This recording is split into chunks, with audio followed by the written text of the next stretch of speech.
Alrighty. Um, just doing another podcast. James and Nemo been requesting that I release another podcast, so I actually don't need these headphones on. So I thought, well, I might as well do it. So hopefully the audio's alright now. I've been playing around with it. It sounds a little shitty, but like it's not too bad, I guess. Anyway, basically, for me talking to myself and looking into a camera for this morning, I'm just going to be talking about um, Europe. I just got back from Europe for 70 days, which was crazy, such a great experience. Um, and yeah, I'm just going to go through it and talk about a few different experiences, like what happened, the overall trip, um, I guess sort of like how I also felt mentally as well, and how that could possibly have had an impact um, on who I am and change my perspective as well. So I think to start off, we just start at the beginning and go from there.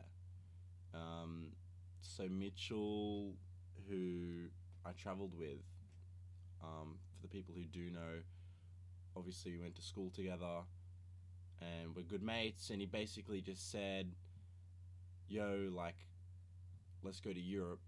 And I was like, "Yeah," it was just on a night out, sort of a discussion that stays in the group chat, if you will.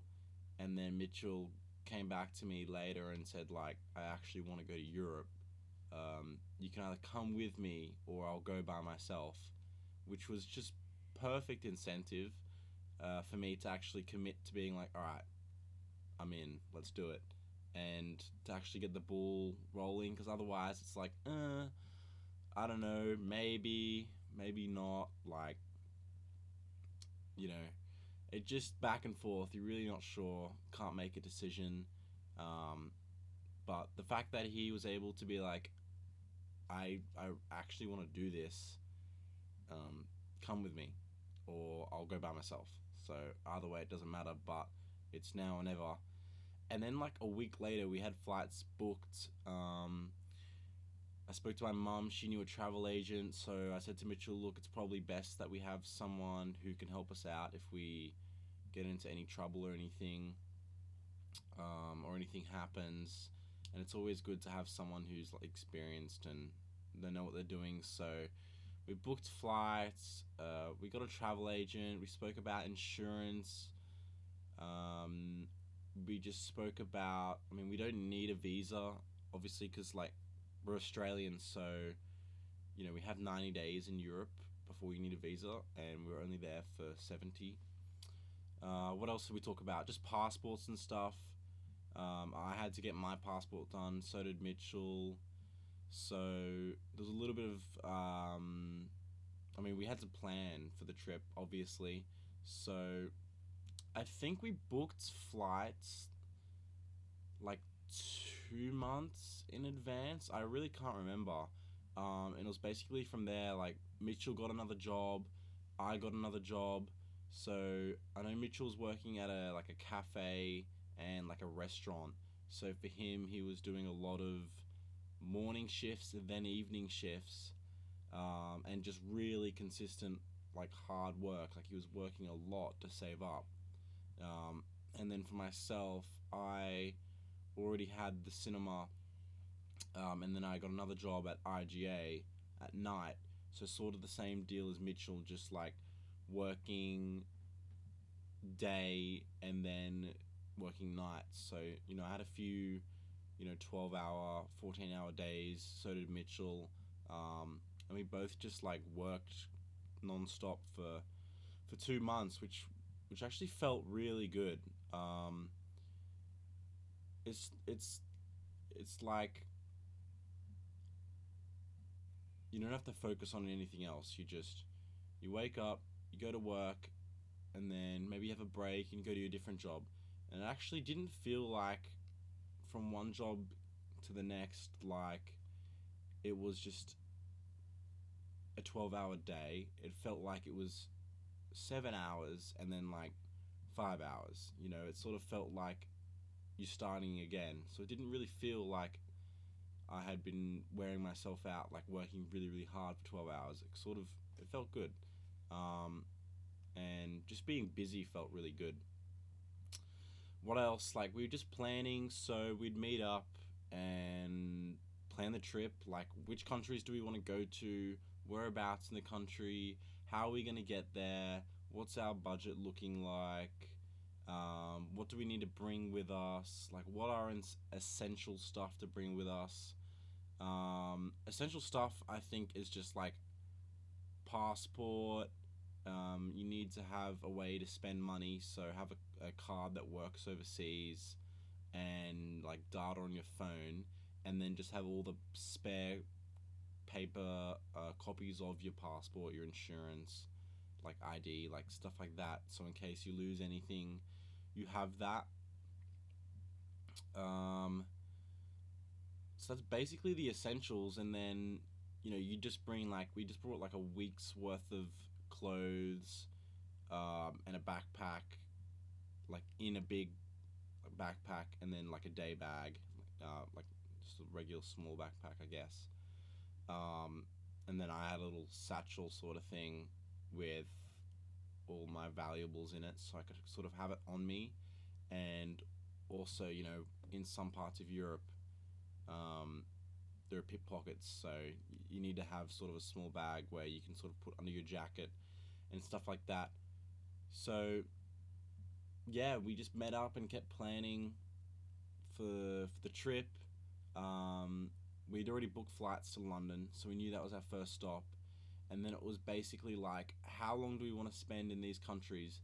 And for the most part, we sort of just worked out a really rough plan of where we want to go, in which direction. I can't remember. I think we had sort of planned up until Italy. So we planned like the first month, including like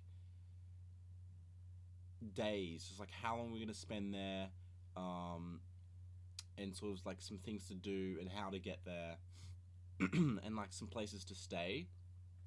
Um, but it was really really rough. So we left on the 4th of or the 3rd of December, and arrived on the 4th in London, England.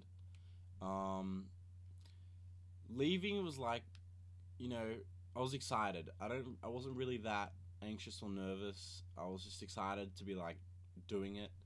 And hopefully I had everything with me and stuff like that. And we arrive, get our bags, basically just try and figure out. We booked basically the only things we booked before we left Australia was the Airbnb for the first night and the hostel for the next 3 or 4 nights in London, and that was it. Uh, Other than buying our Eurail ticket, um, like our like 2 month. How long was it for? It was 1 month, like 7 trips or something like that. I honestly can't remember. Um, so other than that, we hadn't booked anything past like the first 5 days in terms of accommodation. So we arrive, and yeah, definitely anxious. It was really good to have someone to lean on as well. To have Mitchell there, um, and basically we just grab our bags, we get changed because it's cold as fuck,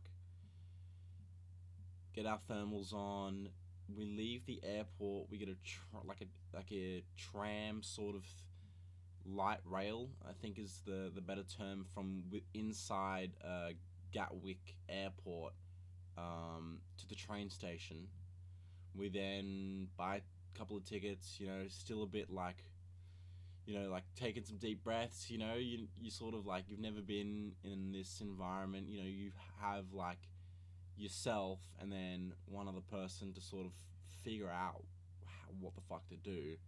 Um, Obviously, it's nice starting in a English speaking country.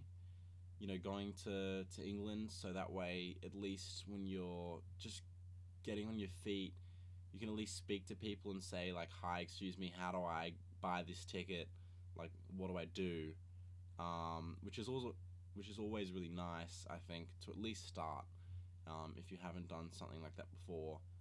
And basically, we just get to our Airbnb, put our stuff down.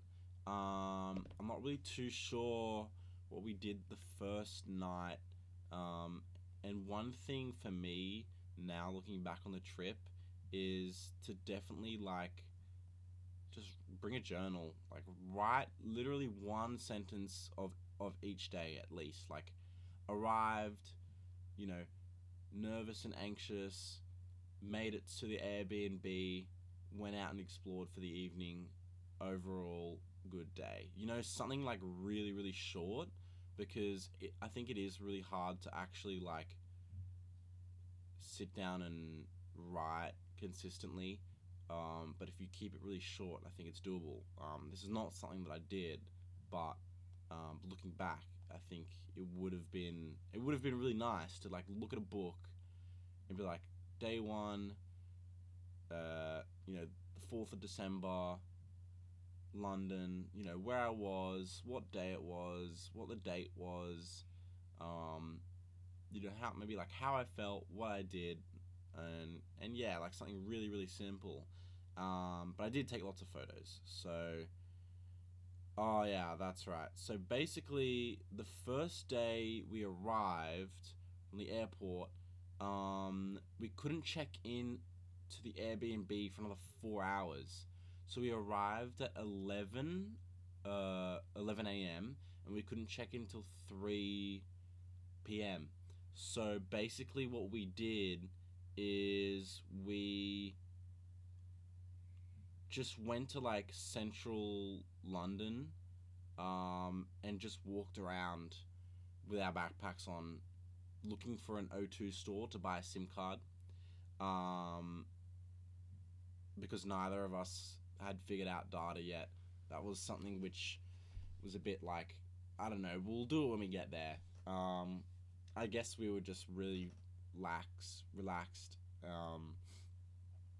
and like, I don't know. We were like, we'll figure it out. Like, surely there's some sort of store we can buy a SIM card, and obviously there was. So we did that. But I'm just looking through my photos, and just to see, because like I took photos probably like every day, and yeah, basically what we did is we arrived, we walked around, like we walked for ages with our backpacks on, and just took some like photos and stuff of, not the huge landmarks. I'm just looking at my photos. Like the first day, I don't know if we didn't take a photo with like Big Ben or anything, but before we got to the Airbnb, we sort of just walked around. I think this is like a cathedral or something that I'm looking at. I actually don't know, but we essentially just fucking walked around. Then at like literally like 3 p.m., like 3:30, we get to the Airbnb, we chill, and then we just went back out. There's a couple of photos here at night of us on like the London. God, I don't know if it's Charing or Charing. It's probably Charing. London Charing Cross. My nose is still a little blocked from being sick. Um, which is just like the bridge.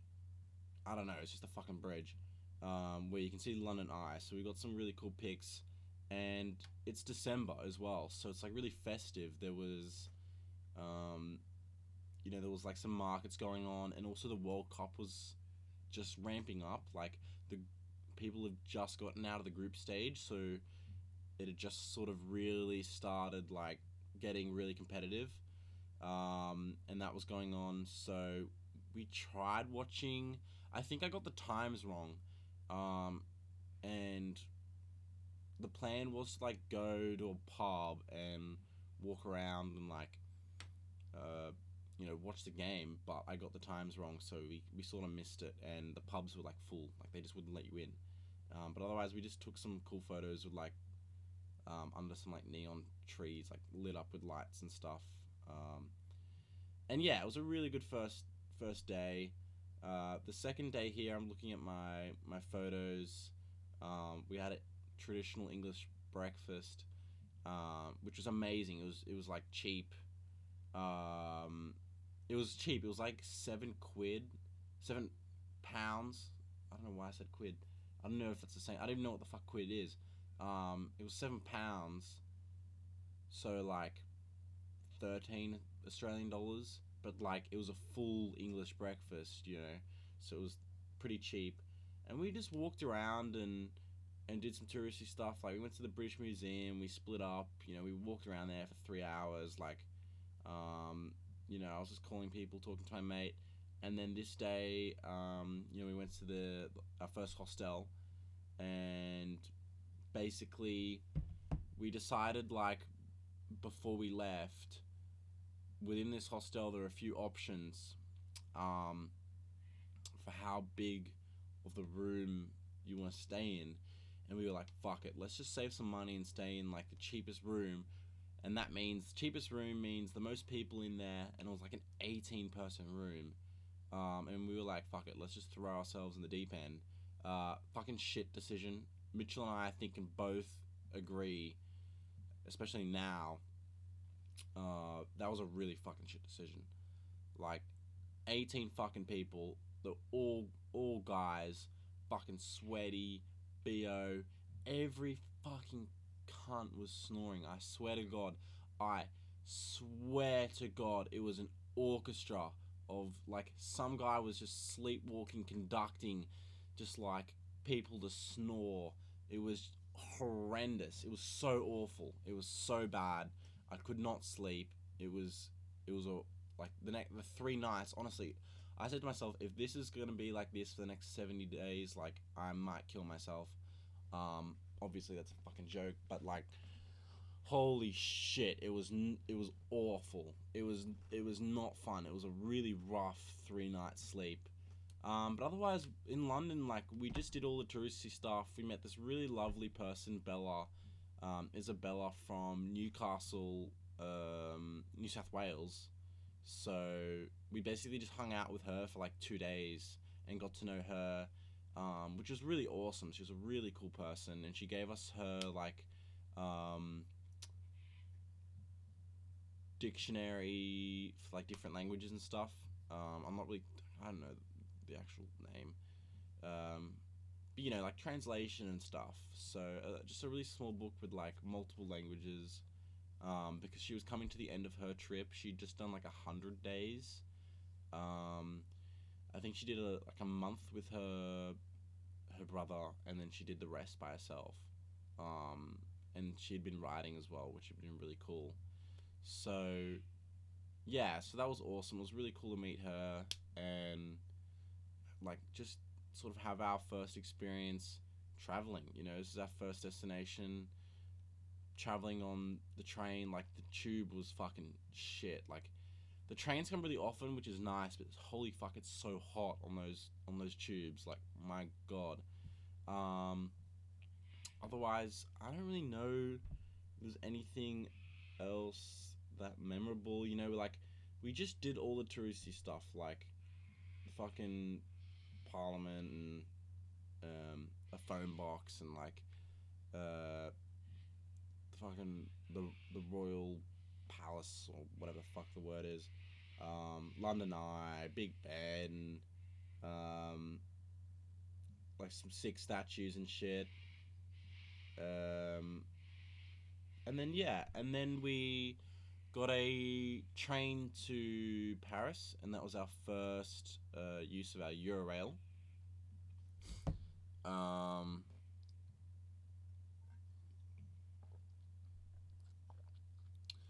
and going into our first non-English speaking country, and the first thing I remember is when we arrived, there were police at the train station, And they had some big fucking guns. Like, holy shit. So, let me see here. So I'm pretty sure we arrived. Yeah, we arrived to. We arrived in Paris on the 7th. So, yeah, we were like barely in London. Like 3 nights total or something. Like 4 nights total.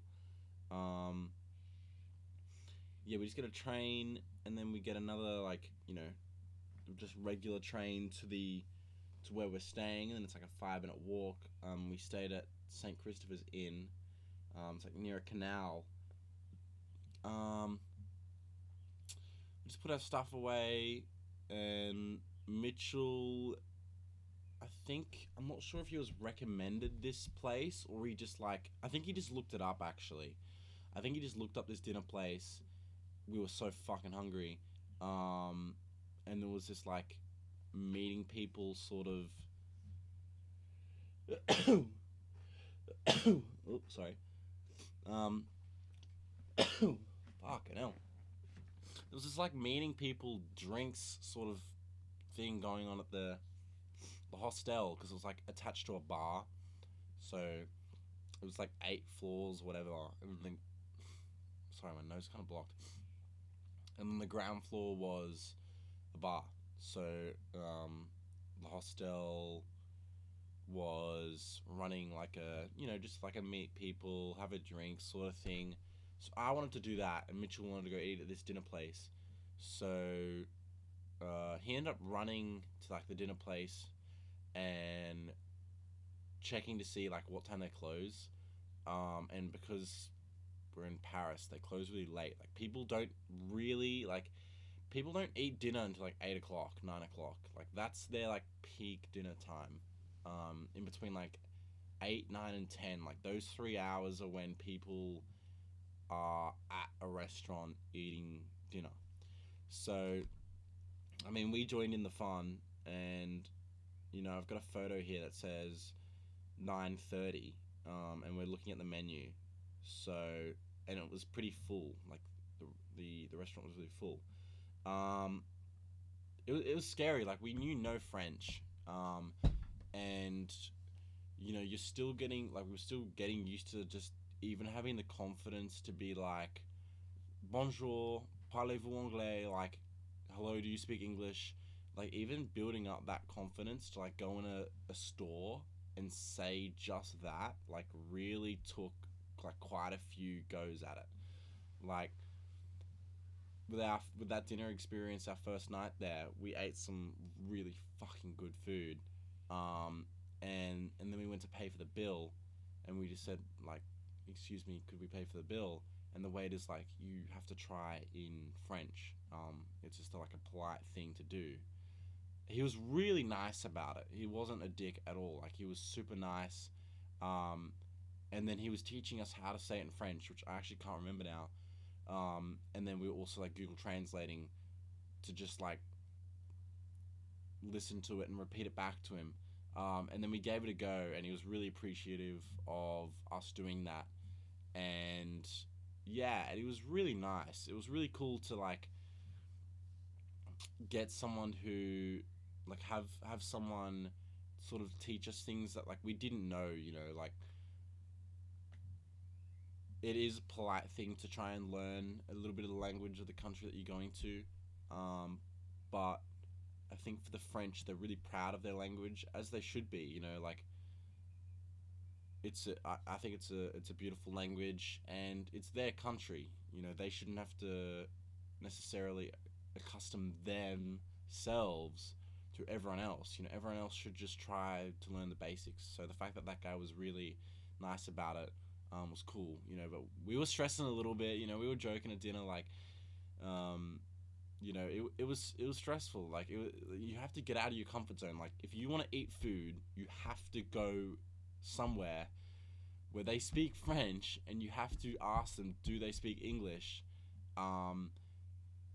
It's like it's uncomfortable because you don't understand what people are saying, and it's not like, oh, are they talking about me? It's more like I wish I had the ability to have a conversation with these people and understand what the sounds are around me, sort of thing. So getting used to like saying that even that like hello, do you speak English, um, like good evening, thank you, excuse me, can I pay for the bill, like just those few things. It definitely took a few days, um, but overall, like we had really good interactions with the French people.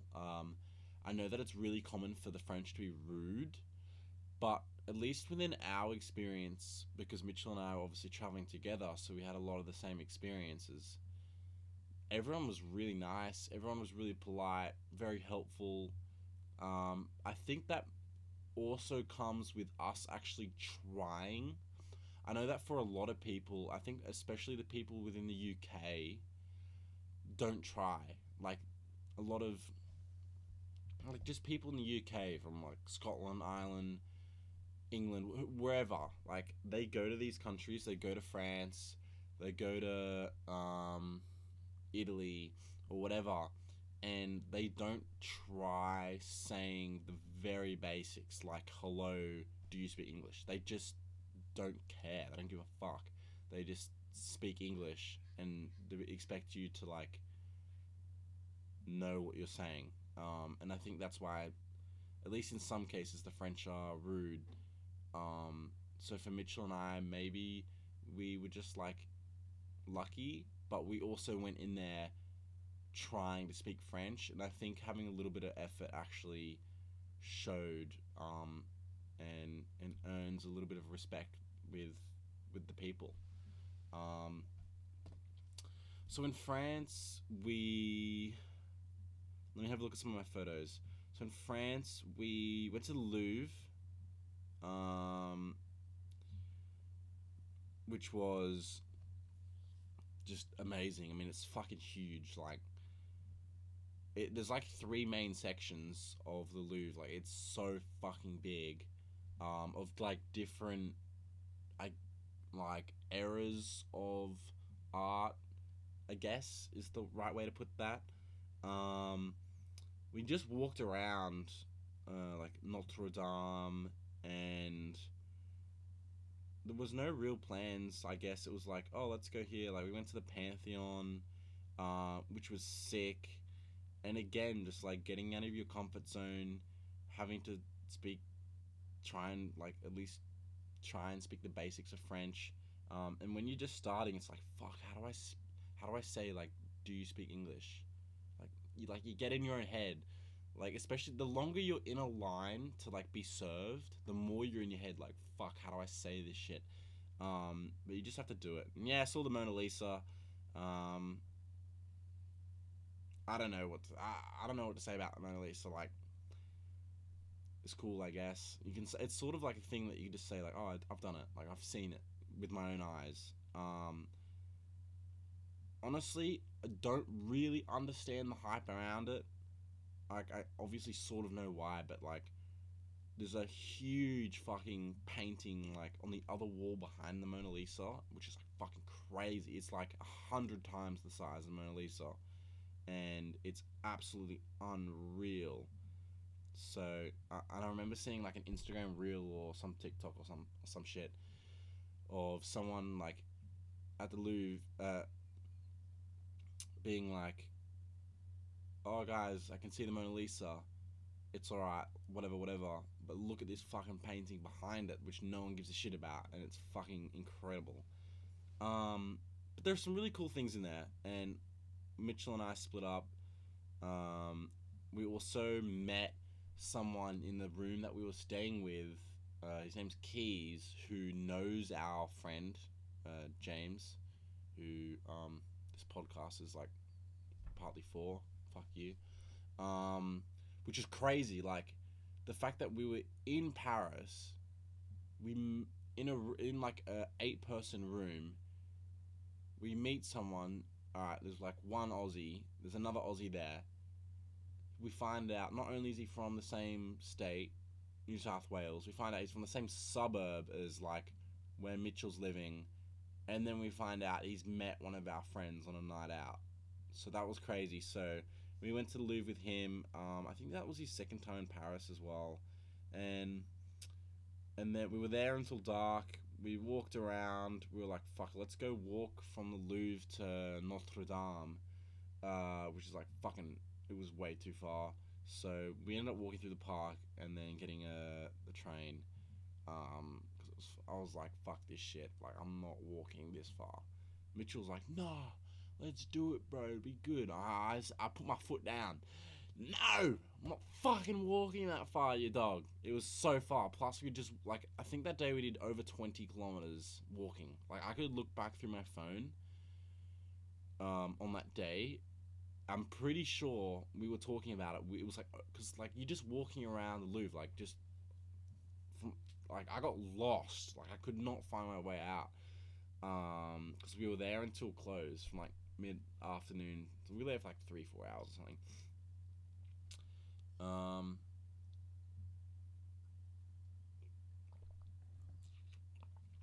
Sorry, just had a drink. And then yeah, we went to oh, sorry. What did I say? I said Louvre to Notre Dame, which is a lie. I don't know. We didn't walk from there to there. We went to the Arc de Triomphe. I'm now French by saying that. Yeah, so my bad. We went from there to there, and I went up the top. Mitchell didn't. So me and Keys, the guy we met, because like we were hanging out that day, we went to the top. I'm not really too sure why Mitchell didn't. I'm pretty sure he just didn't give a fuck. But I was like, I want to do it, so I did it. And it was really cool. Like you have a really cool view of the city, see the Eiffel Tower. Um, I mean, it's just a cool experience. And then the next day, Mitchell and I went to the Eiffel Tower, which was sick, by the way. It was so cool. We got some really cool pictures from like a kilometer away or 500 meters, um, and like some just really cute photos. And then we meet Keys there because he left earlier in the morning. I think I slept in a little bit. Let's see, what time was this photo take? This photo was taken fucking hell 3 o'clock. Um, yeah, yeah. I'm pretty sure I slept in that morning. I don't know why, but so we weren't there until. Let me have a look. This photo's on the Eiffel Tower at 4:22 at like the first level. Um, so it was actually perfect. Like we got to the top of the Eiffel Tower as the sun was setting, so it was crazy. But my fucking god, was it freezing? Like holy shit, because you're so high up and it's fucking winter, and it's like it was so cold on top of the Eiffel Tower. Like probably one of the coldest we experienced while in Europe for sure. Like just because of the wind, like my hands were fucking freezing, and also some people were holding their phone like through the cage. Like obviously there's a protective barrier to stop people jumping off or whatever. Um, so people holding their phone through the thing to like get a photo so that way like the cage wasn't in the photo, which you're not supposed to do because if you drop your phone, you could fucking kill someone or something. Like I swear to God, like that hits someone from that high up, they're fucked. And also it's just so stupid. Um, but they did it. But it was really sick. Like the Eiffel Tower was really cool, such a cool experience. Mitchell was bitching. I'm gonna be real. Like he'd admit to it too. Brother was bitching, waiting in that fucking line, trying to get to the top. This shit's too long. It's fucking cold. Whatever. I'm pretty sure he was mostly just like going on about how long it was taking. Personally, I literally said to him like, I'm really good with waiting in lines. And I literally said to him like, I'm gonna wait in this fucking line. I don't care how long it takes me to get to the top. Like, I want to go to the top of the Eiffel Tower. So he was bitching about it. But whatever. Like, we got to the top. So I don't know why my fucking phone just did that. Um, and yeah, it was really cool.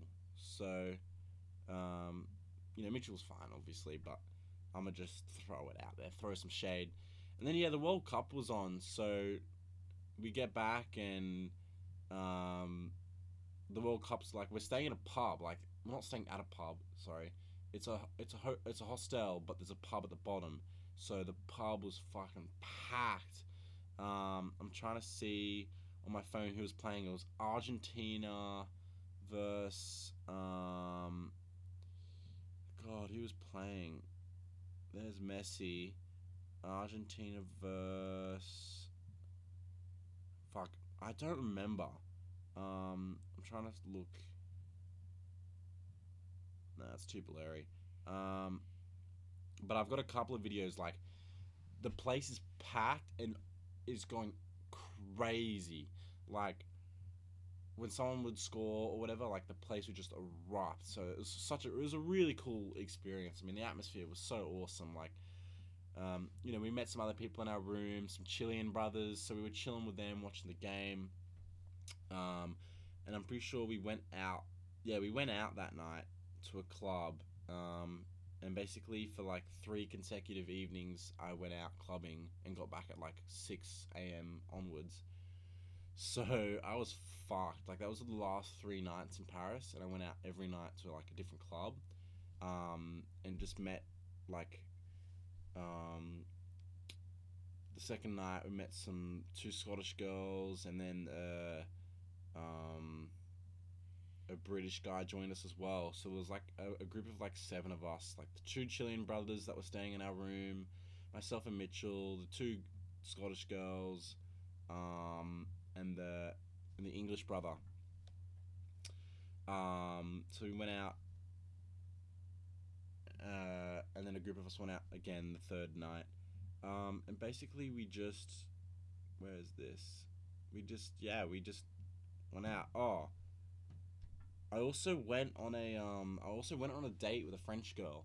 So on Hinge, I said to Mitchell, like it's on my bucket list to go on a date with a French girl. So I talked to a few people, and then one person was like I explained my situation, like I'm only here for a few days, I just want to do this. She's like, yeah, cool. So I go, um, so we planned to meet up. She said, hey, could you meet me here? It was like West Paris. It was outside the city. It was like an hour. Um, and she wanted me to meet her like I think after work because she was working and that's sort of where um, she lived, like in that area or something, or she just worked. Sorry. Um, so I leave. So I think the plan was like meet up at like 6 or something. Um, and just based on looking at my photos, that looks correct. So basically, I'm pretty sure I left it like from like it was like I think it was I could look at Google Maps and it was like an hour 15, and to be there at 6, I'm pretty sure I left at like 4, and I get like the regular train to like some other train station, and then I had to like walk. It really fucked me up. I had to go from where we were staying, so walk to the train, get a train to this train station, then walk 5 minutes to a different train station because it was on like a different line or something. And then that train station was super fucking confusing. I remember walking the complete wrong way for like 5 minutes, and everyone was going the complete opposite direction. They're probably thinking like this guy's got no idea what he's doing, which was true. I had no fucking idea what I was doing. And then I realized like I tried getting through the barrier, but they had a different ticket system. So the tickets that I had bought for like the metro or whatever didn't work on this, I guess, more regional train. So then I had to wait in this long fucking line to get a ticket. So I'm waiting for like 10, 15 minutes. Finally get to the front. Um, Put it in English, and then I have no fuck. It was so confusing. I had no idea. And I'm struggling big time. I struggled for like 2, 3, 4 minutes, And then I just turn around and ask the people behind me. I'm like, hey, do you speak English? Like, I don't even know if I spoke in French. I just said, hey, like, do you know what to do? Like, could you please help me? Um, the answer was no. They had no fucking idea what to do, but they did help me. They were really nice. And I must have been standing there for like 10 minutes. Like, it took forever, and I could just feel like all the pressure of the people behind me. Like, I was stressing. It was, it was hard. Like, I'm like, I have to get this fucking train ticket. Like, I can't bail. Like, I've already made the effort. Like, I'm the one who organized it. Like, I'm the one who said I wanted to do it. I can't bail now. You know, I gave myself enough time to figure it out. So it was like, every part of me was like, fuck, I just want to leave. But you can't leave. You know, it's like you have to figure out how to solve this problem. Um, and eventually, like, they're like, all right, we think this ticket works. Just get it. Um, so I buy the ticket. I go to the gate. It fucking works. I wave. I'm like, thank you so much. Um, they were so helpful. I think they were like German. They were so nice. The Germans are so fucking nice.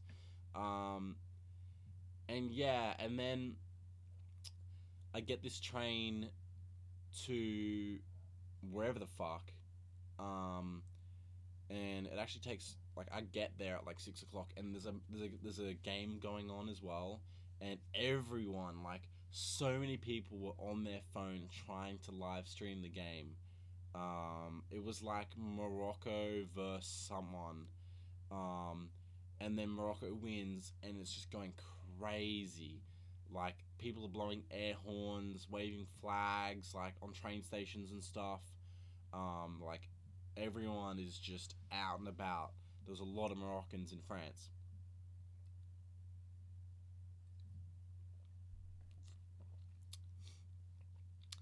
Um, so I make it to. I eventually get there on time, perfect. Um, I get there. I just wait at the train station. Like I messaged her, um, just saying like I'm here. And then there was this guy selling roses. So um, I like I get in my head. I'm like, fuck, I would like to buy one. You know, just to like, I guess just it's just a nice gesture. I guess just buy like one rose. And then I go up to buy one, and he doesn't speak any English. But there was a lady there buying some flowers, and she spoke perfect English, like so fluent. And she spoke to the guy in French for me, and just said like, I just want one rose. Like, do you take card? And then she's like, she speaks French, and she tells him what I like. Yes, he takes card. And she was just so nice and helpful. You know, didn't get her name, just just really polite, really kind. Um, and then I meet the girl that I was meeting. I couldn't actually get out of the fucking train station using the barrier because the ticket has like it was like a 30 minute or like an hour ticket, which is just fucking weird. So because I stayed like inside, like I hadn't left the barrier to like get I guess out of the train station. I just stayed in there to like wait for her response. It like expired, so she had to just tap her thing, and I just went through like the I guess like the thing that you it's a bigger one for like prams and shit. Excuse me. Um, so and then yeah, she was nice. A little like very smart, very intellectual, um, but a little socially awkward. But it was really nice. She just showed me around like where she works. We just grabbed a coffee at Starbucks. There was like a little Christmas like what's the word? Market, like a little Christmas sort of thing going on with like a fuck what's the I don't know. It's just like it was just a really small Christmas market sort of thing. I've lost the word, but so we just went around there. It was really beautiful. Like in Europe, a lot of it's decorated. They have a lot of decorations around towns and Christmas trees and stuff. So if I look at my photos, I took a few photos. It was really pretty. Um, it was like this building that was like, I don't even know how they did this shit, but it just like was just decorated with reindeer and like just really festive Christmas colors, really bright. Um, there was a Christmas tree in like this big sort of center, like this open, like I guess center area of the town. Um, so if I'm looking at this photo, it says I'm in a place Palace du Maher Neuf Neuf. I That's butchered. I butchered the shit out of that. But that's where the fuck I was. Um, and then we were just talking about really simple things, really. Nothing major, but she was really nice. But for the most part, like I'd have to carry the conversation. So, but other than that, yeah, it was nice. I wasn't into her. I wasn't attracted to her, but it was fine. There's nothing wrong with that. We had a really cool experience. We then got a train further closer to where I was. Um, Opera, I think, was the train station, um, and I think that's just because they have opera there. And then they have like that's more closer to this like the city, like it's in the city. So um, it just had like these really cool window. I don't know if I can show. You can't really see it. Um, like these, you can't see it, but basically it's like window shopping. Like if you were to go past a shopping center and they have lots of windows are full of, I guess whatever they're trying to sell. It's like that, but instead it's like really cool Christmas decorated, like different themes of like little reindeer and like just really cool. Like this one has a Christmas tree in the middle with books everywhere, and this Christmas tree who is shaped like a person is reading a book, and it's like there's animatronics of like Pinocchio looking brothers, like just really cool festive stuff, and there's all like lights everywhere, like really cool lights and stuff, um, and yeah, it was just really cool. So it was really cool that she got to show me this. Hopefully this comes up. You can sort of see that.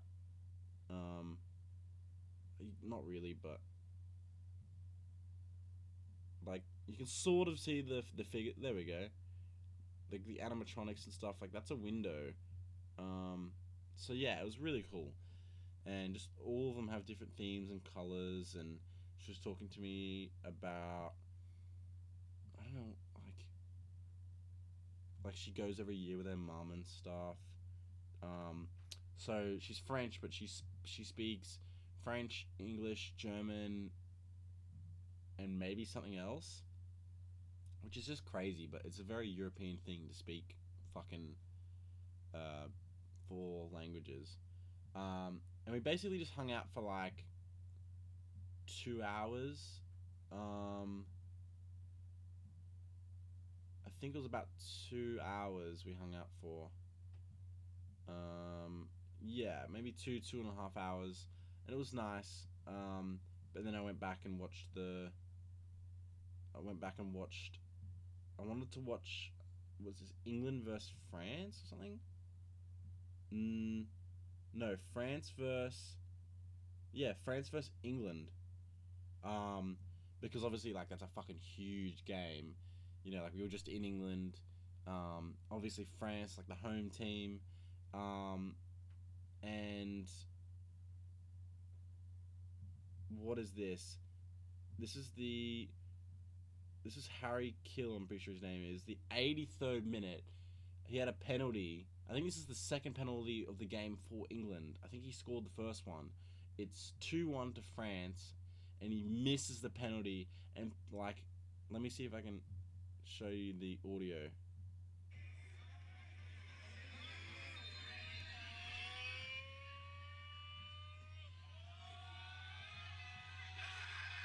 Like, people are going crazy. Like, everyone was fucking going static. Like, they were so happy that he missed. You can sort of see it on film. Um, the video. Like, people were... Like, this is a fucking minute-long video. Like, there were people just celebrating. Like, the football fans in Europe are crazy. So again, another really fucking cool experience, and just meeting some people, going out. Like, as I said, I went out 3 nights in a row. The second night we went to like this place called like Under the Bridge Club or something. It was fucking crazy. Like, the just the people that every person in there was fucking beautiful. I swear to God, like the guys, the girls, everyone was like, damn son, like I feel like I shouldn't be in here. Like, actual though. Just because like I had like a red hoodie on, a t-shirt, jeans and shit, and everyone's like dressed up nice. Like we tried we tried wearing nice clothes.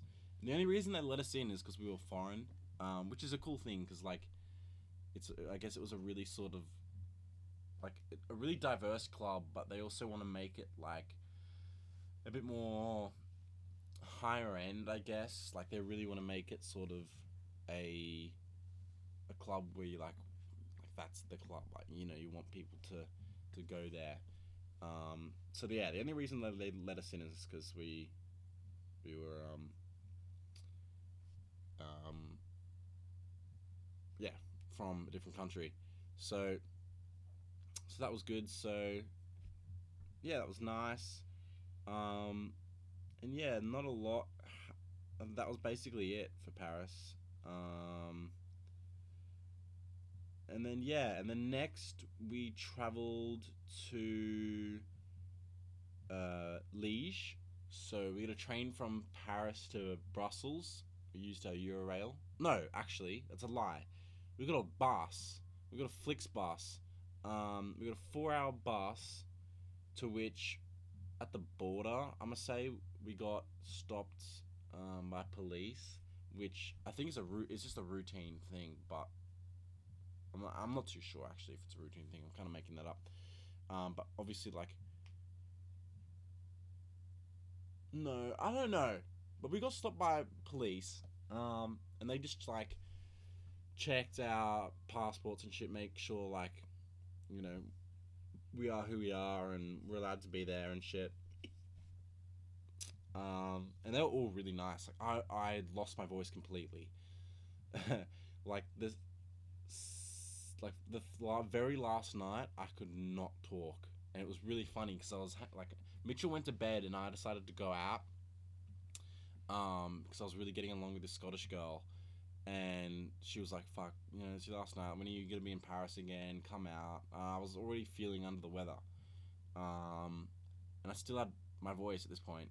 And then we go out, and I completely lose my voice. I could not talk, which was really funny because it was like me, the two Scottish girls, the British brother, the like a few people, like 2 or 3 people that worked at the hostel, and it's like a Sunday night, and they're like, yeah, like it's Paris, like people club on Sunday night. We get there, it was dead. It was dead as fuck. It was so dead. Which doesn't surprise me because it's a Sunday night, but in France, like, they're like, damn, this is weird. Like, normally it's a lot more, it's a lot more poppin'. And yeah, I was like, completely lost my voice. That was an interesting experience. Also, something I remember is the night before that Under the Bridge Club, I gave them my hoodie to put in their cloakroom because they all have cloakrooms, obviously because it's fucking cold as shit, so you need to get rid of your clothing when you get in there. And my fucking God, in the morning, I woke up and went to put my jumper on. I smelled. It was the worst stench of cigarettes I've ever smelled in my life. Like, because coming out of the club, it was cold. I put it on. I couldn't smell shit. I had a few to drink, but it's mostly just like it's cold. I'm cold. You don't really notice it. The Uber driver probably fucking did. I feel bad for him now, but my fucking god, like I said, Mitchell, smell this, and holy shit, like I was making jokes of the fact that they were probably just like fucking because they smoke in the cloakroom, which apparently they're not supposed to do, but they they they were smoking. Like smoking cigarettes is such a big thing in France, and they were like just fucking chain smoking, just. I swear to God, then they'd look at my disgusting red hoodie and just blow into it. They had to have been doing that because it was so bad. Like there was no other reason for why it was that bad. Like they had to have been like, oh, this cunt's fucking red hoodie's disgust, and just blowing into it. Like they're like, fuck this guy, let's fuck him up. His hoodie's awful, and it was just a plain red hoodie. So yeah, that was. I washed that shit that day. Like it was, it was so fucking bad. I can't describe the stench of my hoodie. And then I washed it. Like we're like, damn. I hope this thing is salvageable. Like I hope I can still wear this after washing it. And thankfully, give it a wash. It smelled nice after. And then yeah, and then we traveled to. Um, we get a bus to Brussels, and then we get an hour train to Liège. So Brussels is the capital of Belgium. Um, but we looked at hostels on Hostel World, which is just the app which everyone uses to book hostels, and they were expensive and really shit. So we messaged Bella, who we met in London, and we said, hey, like we're looking places in Belgium, like where did you stay? Um, and she's like, yeah, I stayed in Liège, an hour east of Brussels because of the same reason. And then she gave us the place she stayed, and my god, it was so nice. It was like a 5-star hostel, which was perfect because it was a good price. It was like 6 people in our room. The shower was crazy good, like modern, just really nice. Same with the beds. Like one thing that's really important to at least me is having shutters. Like, so you basically just have a bed, and then like a single bed with like just a little sort of shelf where you can like have your phone and you can charge your phone and stuff, and like keep your water and any other stuff, which is sort of like I guess above normally your head. Um, and then some of them have shutters so you can close out the light. And that way, if someone wants to turn the light on the room, they can. It doesn't affect anyone else. You can like black out your bed. And fortunately, this place did have shutters. Other places we stayed didn't, and it's shit to be honest. Um, and thank God because I was sick for 3 days. I didn't see Liege. The only time we went out was to get food. We had like I think we had Burger King. And to get medicine, because Mitchell was like, I was sick really bad the first day, second day, and the third day I felt better. And Mitchell sort of felt not great the second day and then bad the third day. So he got me medicine, and then I went and got him stuff. And that was also another interesting experience. They spoke French, I'm pretty sure. So Belgium is a mix between French and German. Um, I think that's pretty self-explanatory. Probably the history of the country. I guess I have no fucking idea. Um, and basically, me and this like the lady that was working at the pharmacy, I was just like, I didn't use Google Translate or anything. I was just like, she was just miming it. Like we were just miming to each other like what the problem was. And I was like, my throat, like tapping my throat. Like she was like sort of doing the shivering thing, like I had a fever, my throat was sore, and she gave us like fucking really good medicine. Actually, it was like perfect. It was dissolvable something. Just chuck it in the water, and it didn't like it tasted fine, but like it did the job. Like obviously because like you're drinking water, you're hydrating yourself, and also whatever the fuck was in those things was so good. So, um, let me see if I have any photo. I don't even think I have any fucking photos of Liege, just because like I didn't do anything. I didn't go anywhere. Like, yeah, this is Amsterdam, which was our next stop. 16th of December. Just no. This is Amsterdam as well. Um, what day is this? No.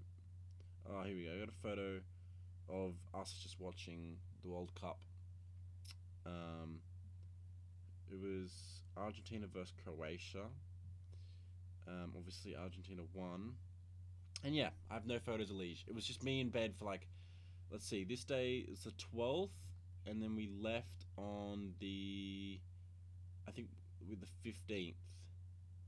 So, 12th, 13th, 14th.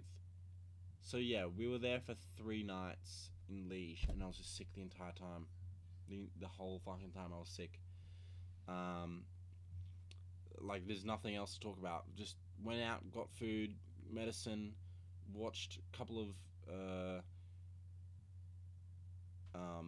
watched a couple of World Cup games in this like big theater room that they had, and that's basically it. Paid a ridiculous amount for breakfast, but I mean, the breakfast was fucking insane, but it was a ridiculous amount. Um,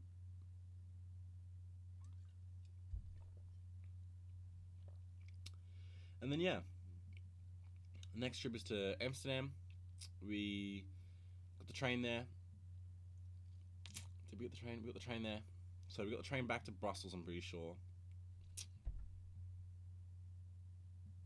Actually, I can't fucking remember. I'm pretty sure we did get a train back to Brussels, then to Amsterdam. Um, and where am I? I have no fucking. Oh yeah, we stayed at a hotel for 2 nights. The first night, so we arrived, get to the hotel, and then we go and do an edible baking course, um, which is pretty self-explanatory. So it was so you have to do it in pairs, and there are 4 pairs. It was us two other Australian girls, and holy fuck, they were Australian. Like, what I mean by like that is like people that I've met. Like, I met other people that are like from like South Australia, Melbourne. Like, some people are like really fucking Aussie. Like, holy shit. Um, like I don't know how to explain it. They're just like so fucking Aussie. Like, that's the best way to explain it. So it was us, 2 girls, um, and then 2 couples. A guy from Canada was with a Mexican girl, and then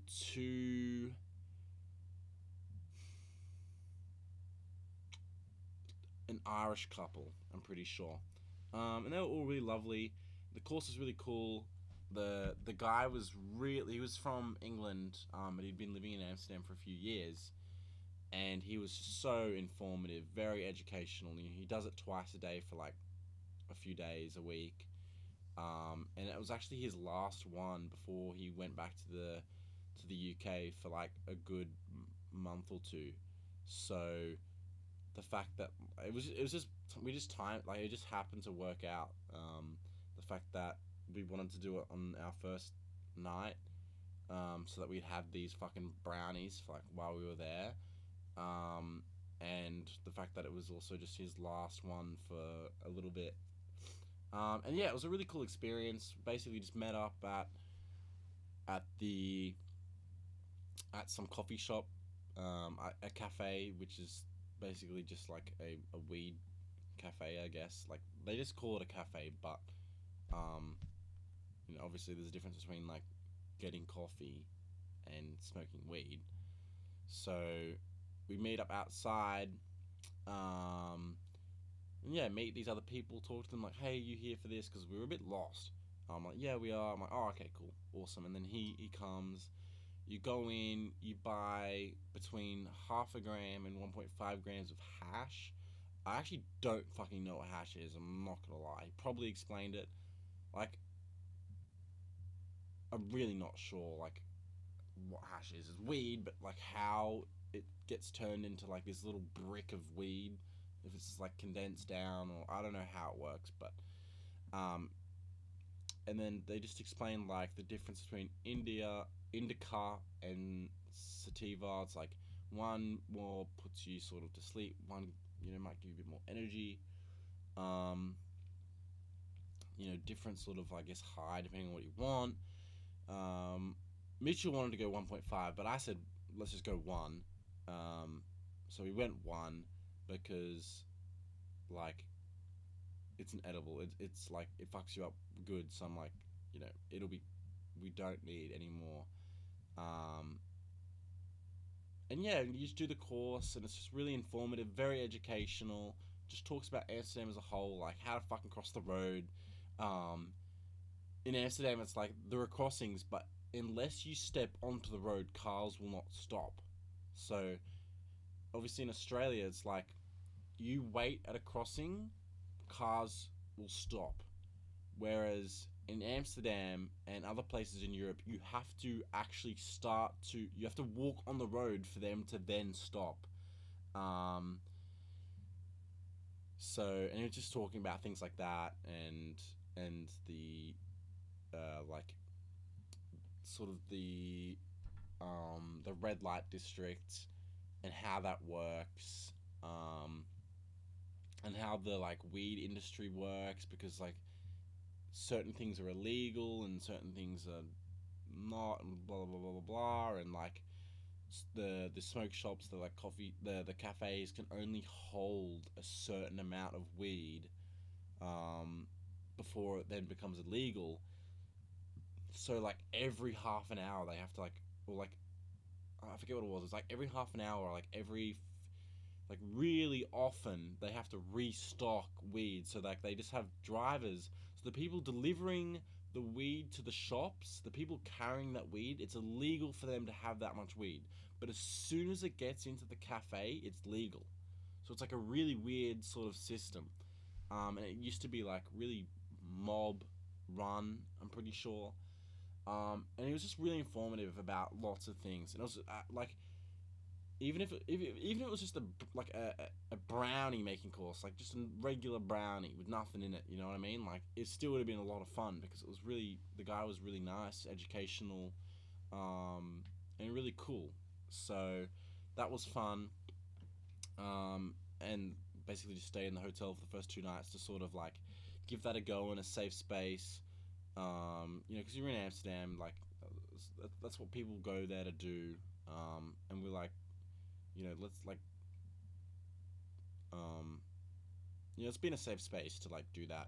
And we also tried truffles, which is like mushrooms, but we took them incorrectly. You're supposed to like take them all at once, but we both agreed, let's just take a little bit first, see how we go, and then take some more if we want. But it doesn't work like that with truffles. They have a half life, which is really quick, so you actually need to like take them all at once, otherwise you're not going to get the effect. So like after half an hour of taking the first however much of the truffles, basically after that you basically half. So let's just say you take 3 grams of truffles, then anytime half an hour afterwards, if I take another 3 grams, I'm only going to get the effects of about 1.5. Like that's basically how it works. So we took like probably 3 grams and then waited an hour, and then nothing happened. We took some more, waited another hour, nothing happened. Took the rest, nothing happened. You felt like a little high, but not really. Um, and Mitchell felt sick, and he ended up throwing up. Um, but he felt way better, obviously after. I was fine, and yeah, it was like we tried, it didn't work, and then found out later it was because of the way that we did it, but we didn't try again. Um, and yeah, Amsterdam. Let me have a look at my photos. So we're there for 2 nights. We explored, found some nice like um, cafes and stuff. Like we ate such good food. Like I didn't mention any of the food in France. Like we ate really good fucking food in France. Like really nice restaurants. Like the French butter was fucking amazing. Like there's so many things that I've passed over now. Thinking back about it, like people that we met in France, like the super the super wealthy guy that we met. We were just talking to for like an hour and a half. You know, um, this other guy who had been riding his bike around Europe for like 3 months or longer, and his bike got stolen like the day before, and he was like his end of his trip. You know, he had like 2 days left, and then his bike got stolen, which he'd ridden around for like 3 months. Obviously has sentimental value, and like it's his fucking bike. So, and yeah, just cool things like that. Like we went to dinner with him, and we had like this tapas place that Mitchell's older brother had been to and recommended. My God, was the best food I've ever had. Um, it was just fucking amazing. Like the French butter, like I don't like butter normally. I do now, especially that French butter. Holy shit, holy fucking shit. The French, like I don't know how to explain. It was fucking amazing. Like we ate all of it. Like it was so good. Um, and then yeah, and then Amsterdam. We just did a lot of. Um, Mitchell and I split up a fair amount. But we just did a lot of like, because I was sleeping in. Um, I was enjoying my fucking holiday. I was like, I'm asleep until 12. Mitchell's like up at 9. Like, I gotta do something with my day. Um, and just walking around, exploring, visiting um, like churches and stuff. So I can't really remember the history behind um, Amsterdam or like the Netherlands as a whole, but there was a lot of like religion clash or like someone. I honestly can't remember, but someone came in and was like, "Fuck this like Christianity shit, this instead," or whatever, whatever. So people would have churches in their house, like they would turn their house into churches, and there's this really old famous church house which was sick. It was like this 3-story house, and it had this like church which could fit like 150 people in it. It was like crazy, and it was really cool. Um, what else did we do? Oh, we went to a zoo. That was cool. Um, Not high though, because Mitchell and I both like. I guess we just get paranoid in public being high. It's like I don't know. It's just like it's Amsterdam. No one cares, but like I want to be able to function while in public, and Mitchell's the same. And like we went and watched Avatar while high. Like we took a brownie and then went to the movies, and then we got there, um, and then watched Avatar. I guess high, which was I mean it was really good. It was a good movie, fucking oath. And then we leave and we're like, fuck, oh shit, like, oh. And it's just like I don't know. I'm just paranoid, I guess. It's just like I don't feel comfortable. I just don't feel comfortable. Maybe if I was in a big group of people, I think I'd feel more comfortable because I feel like I could hide a bit more. But it was just me and him. Like it was like a 20-25 minute walk, but it was cold as shit. And beforehand, we were like, fuck. Well, I guess we can just walk back. But then obviously, like we get out of the movie, it's cold as shit. And we're like, fuck. Let's just get on the tram. Like who cares? Um, and it's like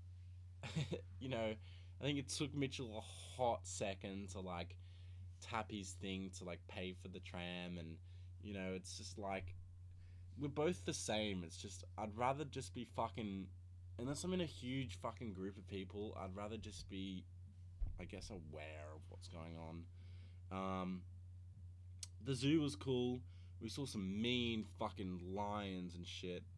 Um, like damn, those fucking things are big. Like a couple of snakes. All the seals were really cool. I fucking loved the seals. I don't know if I didn't. Oh yeah, here we go. I got a video of them. But my God, there's like 4 or 5 of them, and they just swim in like a circle because their habitat or whatever the correct word is fucking tiny. Which is so fucked. Like zoos are such a weird thing because to me it's like if these animals need rescuing and like recovery, I can understand the purpose of like a zoo for a temporary thing. But then it's like a zoo is just fucking prison. Like it's literally just prison. That's how I feel about a zoo. That's my personal opinion. Because like you think about the amount of freedom and the amount of space, like for example, whales. Like whales travel from the North Pole to the fucking South Pole. Like they travel the whole world. These fucking seals travel in a circle, like a pool of water, which is like 20 meters squared or something. Like it's not that big for their whole life or whatever. You know, like it's just sort of how I feel about it. You know, it's like if they're there because they're injured or whatever, I understand it. They're in recovery. You know, like they can't be in the wild because they'll die. I guess that's sort of like, I mean, I guess that's a good reason for that, but I don't know. Zoos are a weird one to me. It's yeah. What's this video? Oh yeah. And then the final the final of France versus Argentina was on while we were in Amsterdam on the 18th of December.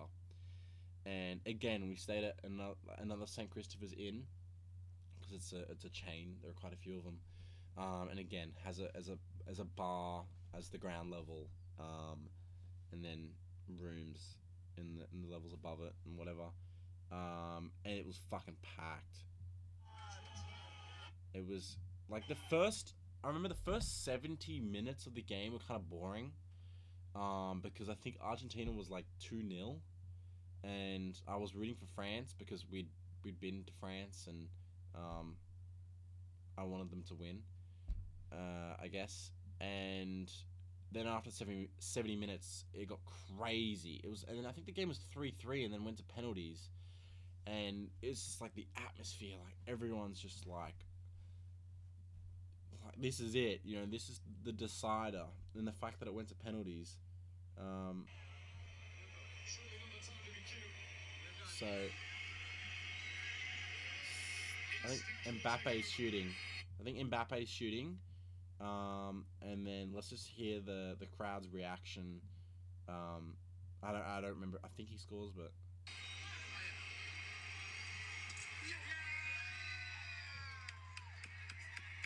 okay. All right. Not as hype as it was in France, obviously. In France, people gone crazy. In Amsterdam, I mean, it's such a mix of people. Like everyone speaks English in Amsterdam. It's just like everyone speaks English. You don't have to learn any Dutch. Like we didn't bother. Like there's no point learning Dutch. Like I guess it could be nice to say like hello, do you speak English and Dutch, but it was like fucked up. Like it was real weird. Like it was like sorry.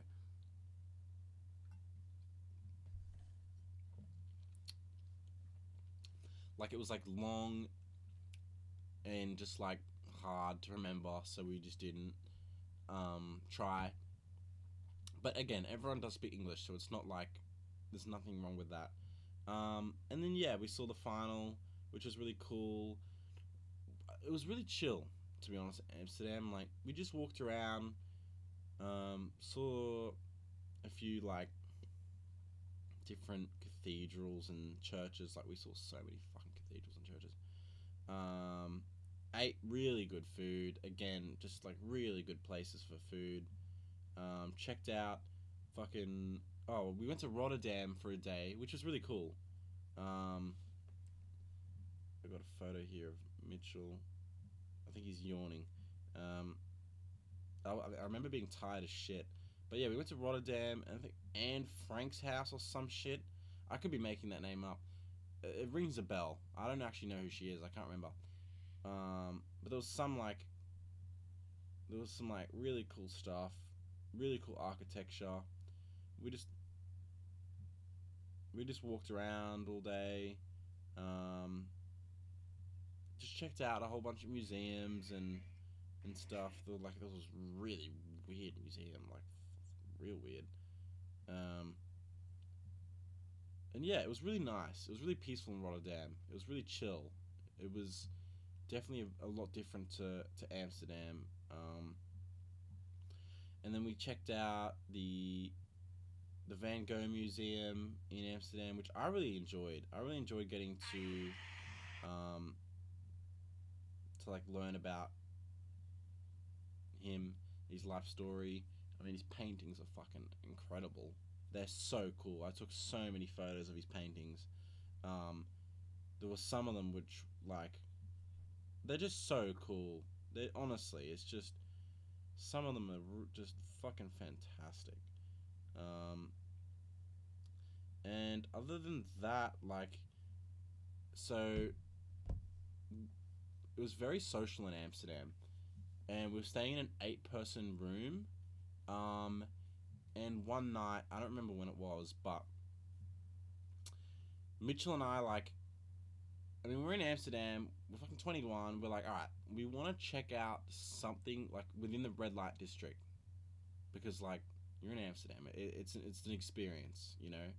Um, so I don't know. We wanted to, but we weren't really gonna do it on ourselves. We felt kind of weird. Like we walked around, but we didn't really want to go in anywhere or, I guess, see any shows. Um, I guess we were a bit like shy, awkward. We like we want to. It's like on the bucket list. We didn't actually have a proper bucket list. It was sort of just shit we made up and like, yeah, that's on the list. Um, and and then yeah, we were meeting people in our room, and there's these two Canadians, so like 25. This the guy and the girl who were like a thing, and they're like, yeah, we're gonna go fucking see a show. Anyone want to come? And it was myself, Mitchell, the two Canadians, two girls from the US who were like 20, and then another guy from the US who was like 22. So like 7 out of the 8 people staying in our room went and did this, which was like, it was actually a lot of fun. The people were really nice and really cool, um, and it was it was an interesting experience. I don't know how else to describe it. Like, would I go again? Maybe. I'd have to be very drunk. Um, like, it's just a sex show. It's just like, I don't know. It's kind of it's kind of weird, but like, I don't know. It's kind of fun. Like, I don't know. It's hard to describe. Like, it's not like sexual. You know, you're not going there and beating your meat because that's fucked up, and it's just like not a turn on. But it's like kind of interesting. Um, and it was an experience. It was interesting, and the people that we were with were fun. So why not? You know, like, again, would I do it again? Maybe if I was drunk. Um, but yeah, it was interesting. So that was a cool, interesting experience. Um, and you know, we're in Europe. We're trying to have cool, interesting experiences. Like, not all of them are gonna be like PG. You know, and yeah, and then we after that we just like went to like a club, and some of the girls had joints, so I think they were like passing them around. And the Canadian brother who I'm friends with now, um, he's a big stoner, so he was smoking as well. Like, we were all just smoking, like laughing, chatting, having fun. Like, it was a good night. You know, it was a good night to meet people, have a few drinks at the place we were staying, and yeah, it was really good. So other than that, there wasn't really too much more from memory to add to Amsterdam. I would like to go again, and because Mitchell went back later in the trip by himself, and he said he really enjoyed it. Um, I don't know. I think my Amsterdam experience was I didn't use it to like I didn't maximize, I I think, what was an offer because I was only like in the center of Amsterdam. I think there are a lot of cool things a little bit further out and stuff like that. So I'd like to try again and go again at some point and give it another go. But otherwise, yeah. Well, the only other thing I remember is like talking about going back a little bit to France is like, are the streets dirty and shit? Fucking yes. Um, Almost stepped in human shit a few times. You know, like there are a few scams and stuff. I did get scammed once.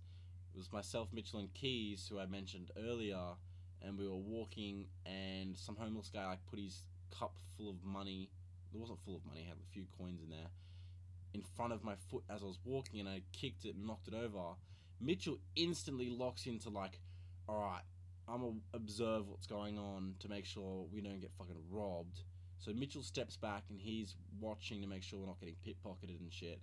I was like, oh fuck, like I was completely stuck in the moment. Like, holy shit, I just kicked over this cunt's fucking money that he's been begging for. He's putting on an Oscar fucking nominated, award winning fucking performance. Like, like it was so dramatized. It was so clearly fake, but like, you know, what am I gonna do? So Keys was like, you gotta give him something. Like, he just kicked over his shit. Whether it was like, he probably could have just fucked off and kept walking, but like I was in the moment, like I actually felt bad, because I thought I did generally kick over his shit, but looking back on it, like he probably just put it in front of my foot and like it was fake. So I gave him $5 Australian because I didn't have any cash. I didn't have any euros on me, so that was all I had. So he got a fiver. And then from Amsterdam, so I just went back because I just remembered a few things, but and that might continue to happen. And then from Amsterdam, let me see, we went to Munich. So where am I now? Yeah, Munich. Yeah. So now it's almost Christmas. So we spent 3 or 4 days in England, 5 or 6 days in Paris, and then 3 4 days in Liège, and then like a week in Amsterdam. And now it's like the 22nd or 23rd of December. So we're getting up on Christmas.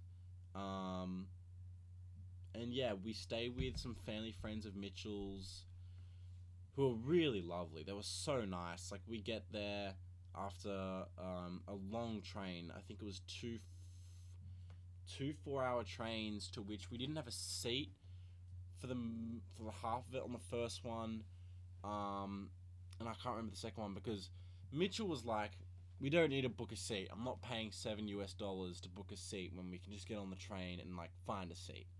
I disagreed and said, I'd rather secure myself a seat for 4 hours and have a good trip instead of standing there or potentially sitting on the floor or like standing there with my backpack and shit. So I said to him, look, we won't book seats this time, but if I have to stand or shit, I'm booking seats every other fucking time. And guess what happened? There were no seats. We had to fucking stand and crouch and fucking, it wasn't fun. It was a long journey. I think it was like 10 hours or something from Amsterdam to Munich. Like, it's a long way. And then eventually we both found solo seats, and for like half the journey. So, and then on the second train again, I'm pretty sure we were just sitting on the floor. I don't remember if we actually did get a seat on the second one. So I wasn't too happy. I'm not gonna lie. And then Mitchell, I think Mitchell was like, "Yeah, this is kind of shit." I don't know. If I asked him, he might not say that. I think he might have been like, "Look, it was fine. Like, it's 4 hours or whatever." But I'm like, it's $7. I'd rather just sit in a good seat, read my book. Like, I don't even know if I was reading my book at that point. I like watch my show, fucking have a sleep, like have my ass comfy. You know what I'm saying? And Mitchell was like, nah, it's fine. We'll rough it, tough it out, which is fine. He can do that. I don't want to fucking do that. And then yeah, we get to Munich, and it was lovely weather. It had been snowing the week before, but when we got there, it was sunny, just really nice weather. Again, still cold. Amsterdam was cold. It was like an average of 3 degrees, so wearing thermals and shit. Munich was probably the same, but with the sun, I felt like it might have been a little warmer. And we really just chilled in Munich. Like we went, like it was Christmas, so a few things were closed. We went and bought each other some Christmas presents. I told Mitchell I want this book. He got me Atomic Habits by Grant. Can't remember his last name. And I just bought Mitchell 2 T-shirts, like 2 nice T-shirts, because he said I need more T-shirts, and I said I want a book. So, gave each other our little Christmas presents on Christmas, and then I think in Europe, I'm trying to remember. I think Boxing Day, like the day after, is really when they celebrate. I don't know if I'm making that shit up, or if I'm just remembering back, but from memory, that's sort of their thing. But for Christmas, we took a train 45 minutes to like this lake, this beautiful fucking lake. Like it was a sunny day. It was so nice, where you can see the Alps. So that was really cool. We just walked around for a few hours, had pizza for lunch, and just chilled. Like we were in Munich for 4 or 5 nights, and I think four. We didn't really explore much. Like we went and saw a couple of museums, and we went shopping and stuff. Like we did a few little things. Let me have a look at my photos. Um, but yeah, I don't remember us. Like we really just chilled. Like, and at this point, Mitchell said like, "Hey, let's try and wake up at 8 a.m. because like I'd been sleeping in a lot in Amsterdam, and not really utilizing the days." Um, and Mitchell's like, "Hey, like, let's try and wake up early and get the most out of our day." So from then on, we woke up at 8 a.m. and it was really good. I'm really thankful that he was like pushing me to do that as well. Like even now that I'm back home, I'm waking up at 8 a.m. Like every day, which is good. Even though sometimes I might not utilize my time during my day efficiently and effectively, like at least I'm waking up early, which I think is a good start. I'm just trying to find my. I'm trying to go back to Germany. Okay, here we go. Munich. Yeah, we just walked around. There was a park, really cool park. Took some cool photos. Had some great chats. Like, it's the thing with traveling is, I mean, with one other person is like, no one else really talk to. Like the time zones are really wacko, smacko, from I guess most of Europe to Sydney. So, you know, like I called a few people or whatever, but otherwise, like you're just talking with each other. So, just having good chats, walking around, um, and then meeting like the family, friends were really nice. We stayed at their place. They were there for one night that we were there, and they left the next day to go to their like holiday house in Austria, um, for the holidays. And yeah, Marine Platz is the place with like, I mean, the architecture and like the age of the city, like it's really cool. Like they just have these old ass buildings and shit. It's like really fucking cool. And we just went shopping. When we got there, I think this is the 23rd of December. Just went in, like this fucking epic Lego store. Um, just walking around. Like we bought each other gifts that day. Um, it was raining, very festive. Like lots of Christmas trees, lots of lights. It's winter. Like it's a really, I guess, it's very different from Australia. Like Australia, like you got the beach, the barbecue. It's very different from cold, snowing, festive, lots of lights. It gets dark earlier. Very different to Australia. We didn't have a white Christmas, unfortunately. which would have been nice, you know, because it was snowing like the week before um, we were there, but it was sunny. It was a really beautiful day, regardless.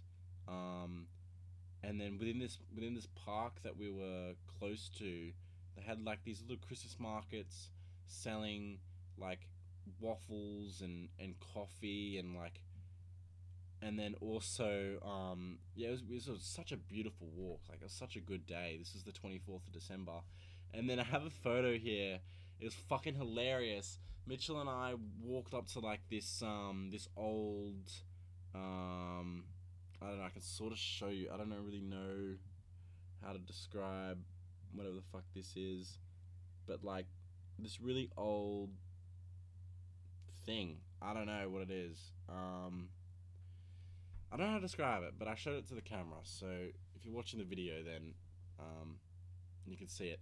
But we just stood up there. It was a really good view. We got some cool photos. And then while we're up there was this lady with her dog, because it's like this huge park, so everyone's got their dog off the leash. And it's just fucking bolting around. It's like this greyhound or some shit. And this older lady, like I don't know, this lady in like her 50s or 60s, riding her bike, and then the dog like sprints to like attack the bike, and she like falls over, which was fucking hilarious because she was pissed. She was fucking so pissed. And Mitchell and I just literally standing there watching this fucking unfold in front of us. Like, we have a fucking bird's eye view of this dog running, like trying to attack the tire. And then she like stops to like not hit the dog. And then she's pissed at the owner for like 5-10 minutes. And then some other people like get involved. And like, it wasn't physical or anything. It was just like, you know, arguments. Also, at the park, on like the other end, there's like this sort of wave pool. Um, there's like it's hard to explain, but like there's this like it's just like a river, but they've done something to it to create like a wave pool, so people are surfing like as you would at a wave pool to like ride these like real like these these fucking waves and like this lake. They're all wearing like obviously like the thermal stuff because it's fucking freezing. Um, but yeah, this is on the 24th, and we just stood there and watched that for like 20 minutes. Like people um, just like surfing in this really small, um, yeah, wave pool thing. Like it was just cool. Like yeah. Um, what else? And then yeah, the next day, Christmas, we just, as I said, like we went 45 minutes to like this. There was this fucking weird guy on the train. He was like on crack or some shit.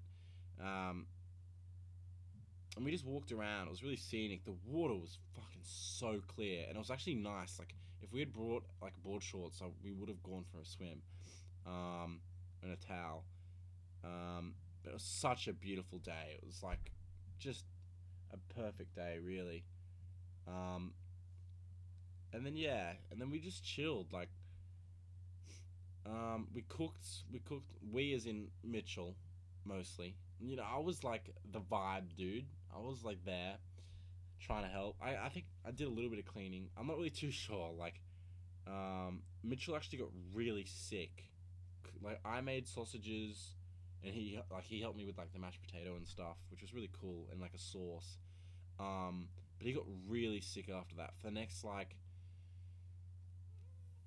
4 days, he was throwing up, um, and we don't know why. And it got to the point I was like, if you're still throwing up tomorrow, like we're gonna figure out how to get to a doctor, like in Italy at this point. But then he got better and he stopped throwing up. But it was real weird. I was like, damn, did I undercook the sausages? Like we both ate the same sausages.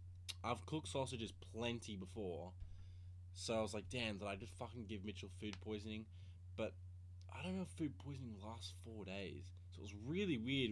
I don't think either of us know why he was sick for that long. Um, yeah, we have no idea how or why, or if it was something he ate or what. But he was throwing up for like 4 days, like like every now and again, he'd get nauseous and then feel sick and then throw up. Um, and yeah, we just chilled in Munich. I don't really know. I don't really have many other photos here. Um, like we just relaxed. I called a couple of friends for a few hours. I called our parents. Um, like just chilled. Like it was nice. Like it was really nice to just sort of chill. Because we'd been pretty busy with London and in Paris and Amsterdam. Like we've been doing quite a bit. Um, so so yeah, it was good to chill. Um, and then what's next? And then we got a train from Munich to Napoli, which is South Italy. So the reason we didn't go from Munich to North Italy and then work our way down is because the plan was to work our way up and then go across to like Croatia, because that's where we were going to hire a car, which we did, and it was going to be easier than the other way. That's how we just decided to do it. Um, so I might talk about Italy, and then stop there, and then like leave this as sort of a part one, and then in a few days or whenever I'm fucking bothered, I'll do a part two, because at this point we're about almost a month in, and Italy basically wraps up half the trip. Um, so yeah, we get a really beautiful train to South Italy. Um, we go through. Let me look at the map. I'm just trying to think like where the train went through. Where am I? So let's have a look. So yeah, so the train went from Munich to like Salzburg.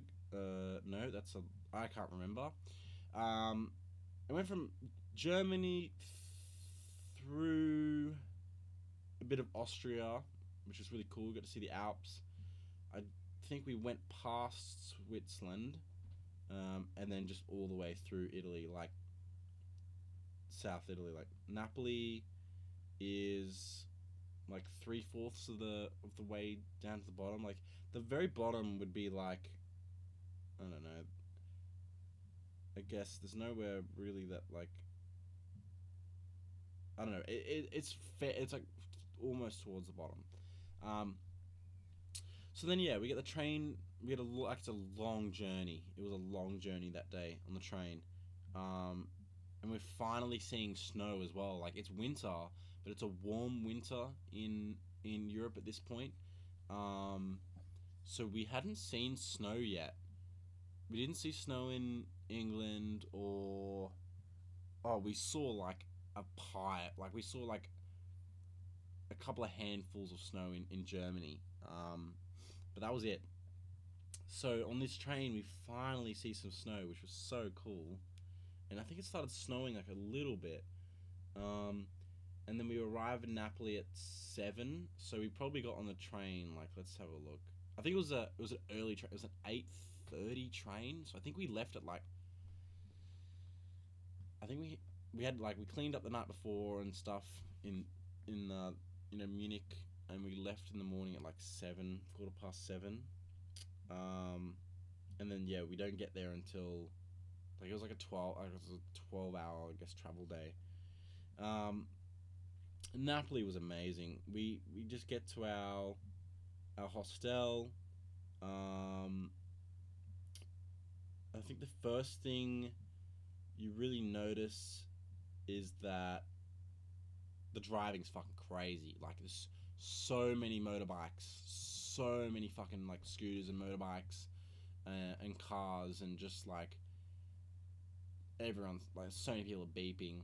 Um, and again, same as Amsterdam, to cross the road, but it's probably It was more crazy in Italy, especially in like Napoli and shit, to cross the road. Like you, you have to just fucking walk across this crossing and hope to fucking God cars will stop. Like, it's really, it's really like, you have to, you can't stand there. You have to like weave your way through traffic a little bit while you're walking as well. So that was eventful.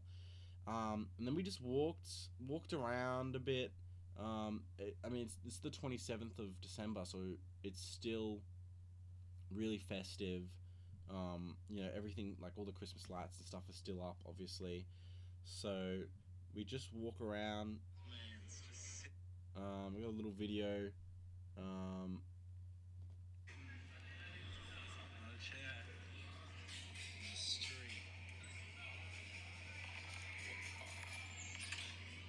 okay, we couldn't see it, but basically we were getting pizza. And the same in France. This is like another country. Like in Germany, we didn't have to learn how to like. It looked basically impossible to say, "Do you speak English and German?" Because German's crazy. But a lot of the Germans speak English. We also went out in Germany. We went out to a nightclub. We went to a techno club. It's a lot of techno in Germany. And what really got me, like a really cool thing, was the guy, like the Seki, was like, "Hey, if a girl comes up to us and says this guy's being weird, like you'll get thrown out straight away. There are no questions asked." And I'm like, "Damn, like finally, like that's some good shit." Because there are some weird fucking dudes, and it's good to know that like girls can feel comfortable in a party environment, like at a club environment, you know, which is just something that does not happen in Australia. Like there's some weird cunts and nothing will ever happen. Whereas like they were like, yeah, if you're weird and a girl just comes up to us and says, "Hey, this person's being weird," like you're just done. Like you just get thrown out. Um, and everyone's just super nice. And then yeah, we just visited a museum in Germany, and yeah. But anyway, in Italy, like we needed to know, like again, the basics. Like a lot less people speak English, but also it's polite to be like, "Hey, it was fucking holy shit, what was it? It was parla inglese. Do you speak English? Parla inglese." Um, for some reason, I've forgotten how to say hello. In Italian. Holy shit! I need to look this shit up real quick. I'm having a mind blank. Oops. Hello in um. Ciao. That's right. I don't know where I forgot that. Ciao. Ciao. Ciao. Parla inglese. And yeah, that's basically all we learned. It's just hello. Do you speak English? Do we learn? I think no. What was excuse me? I think we learned like what was sorry. Let me quickly look up sorry just to see if we learned it. No, didn't learn sorry. I'm pretty sure like that's all we learnt. Um, which is enough to get by, really. And yeah, so Napoli. Yeah, we got pizza on the first. Like the fucking food. Like Napoli's like the home of pizza, and like you can tell why. Like the pizza. Sorry, I had to yawn. Um, the pizza is like thin. It's completely different to Australia. Like Australia is just a lot of toppings. It's really sort of thick. The pizza in Napoli, they focus a lot on the flour that they're using and the sauce. That's really important. Like it's all it is. Like a margarita pizza is just like cheese, fucking sauce, and then the base. Like that's it. But it's just how they do those three things, which is makes it so fucking good. And it was cheap as well. It was like you get a large pizza for like €4, and it was the pizza was just so fucking like every night, every day in Italy, we ate either pizza or pasta or both, and it was fucking amazing. Um, The next day, like we just walk around Napoli. It was so beautiful. Like the cathedrals and the churches. Like at this point, we'd seen quite a few, but and there are a lot in Italy, and they are just fucking stunning. And then like the streets are sort of like really tight, which I liked. Like they're smaller. And there's a photo here, which hopefully will focus. Um, Come on, close out. There we go. Oop. You can sort of see it. It's just a big crowded people. Like it's just a whole bunch of people. There's so many people. Um, just like so many stores and stuff. Like everyone's selling something, statues, figures, um, like whatever. Like people just selling so many like just cool things. And again, like we were just checking out churches and stuff. Um, just really cool, just really cool stuff. And then I think on this same day, let's check it out. Yeah, the same day we walked. We took a long ass walk. They had some really cool street graffiti like art. But we walked like up a mountain or a hill. I don't know. But we basically just went to like we got to like a lookout where you can see the whole fucking city, and it was beautiful. It was such a good walk. And I'm just trying to look at us at the top, and yeah, you can just see the whole city. You can see the ocean.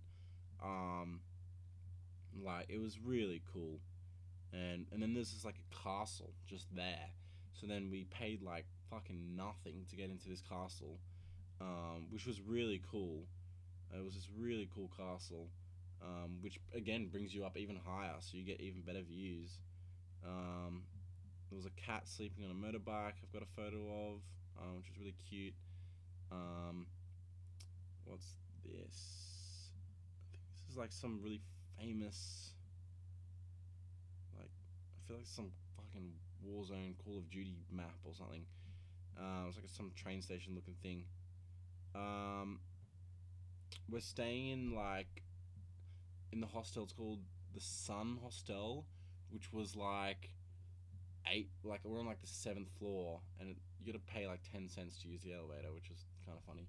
Um, and it's this tiny fucking elevator. Like you're only fitting two people in that shit. Like legit, only two people. Um,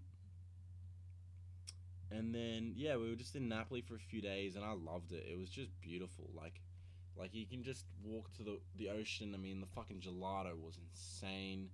The views, the sunsets, um, the people, like everyone was really nice. Like just no complaints whatsoever. Like I'd absolutely go back to Napoli. I'd absolutely go back to Italy. It was amazing. Like just really just cool shit. Like oh yeah, I've got a video of this intersection. It was like a four-way intersection, but there's no lights and there's no roundabout, and it's just crazy. So it's just like people like you know how there is like those videos of like people marching or whatever, and they like cross through each other like perfectly. It's sort of like that with cars. It's sort of like I don't know the unwritten rule of like give way to whatever. It's sort of like it's my turn now, bitch. You have to wait. Um, and and then yeah, we met a few people there. I met a South Korean guy, Woo, who was staying at the hostel, who not Woo, who had lived in Australia for a few years, like for high school and stuff. So he spoke like perfect, like really good English, and he was really cool. Um, are we still in? No. And then yeah, and then we just went out for a few drinks with a couple people. Nothing else really rings a bell of like that significant in Napoli. But it was just really nice. Like I know Mitchell really loved it as well. Um, it was annoying. Like I wanted to buy souvenirs, but like you have to carry that shit around for another month. Then we went to Rome. Rome is like fucking crazy, as you'd expect. We went and visited Pompeii, which was crazy.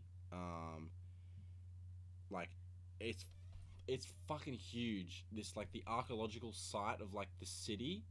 Because like Pompeii, there's like the city, and then there's this like famous small town where there's a lot more of the I don't know the term like the bodies. I don't know the term of the like concrete bodies or whatever they are. But the city, like Mitchell and I split up. We walked around for like 4 hours, and like, there's no fucking maps. Like I don't know, like maybe there was, but I needed them. Like it's so the place is so big. Like there is just like shit. I took so many photos. I took like 100 photos that day. Like statues of like centaurs, um, big open like um, arenas and stuff. Like there was one which I think afterwards we did look at a map. It was like on the exit or some shit, and it just shows how big this place was. I was like, damn, I did not get over there, because like there's almost no directions. I felt like. I also walked in with this like private tour by accident, um, and just got like a bit of a private tour of this place, this like house. Because remember, it's a city, so they're like people that live there. They're like houses and villas and stuff like that. Um, and a lot of it, I think, was like uncovered. Like they're still uncovering stuff, like even now. And just really like it's just old ruins of houses and stuff, and really cool shit. And then at the end, there was like a museum where they've moved like people, um, and statues and old sort of artifacts and stuff. Um, oh wait, is this still in Napoli? Oh wait, maybe it's in Napoli, not in Rome. No, yeah, yeah, yeah. That shit's in Napoli. Um, not in Rome. Yeah. So yeah, we're still in Napoli at this point. My bad. I forget. It all gets a bit jumbled together. Um, then on the 30th of of uh, of December, we make our way to Rome. Um, oh, that's right. I took a photo. Like this is our first day, and we're walking around. Like we're walking towards where the fuck is it? Walking. We go and see um fucking mind blank. We go and see the fucking I don't know. I can't remember. I can't. St. Peter's Square inside fucking the country. Why can't I remember? I'm having such a big mind blank. I feel like an idiot. Um, it's on the tip of my tongue. Um, hold on. I gotta look this shit.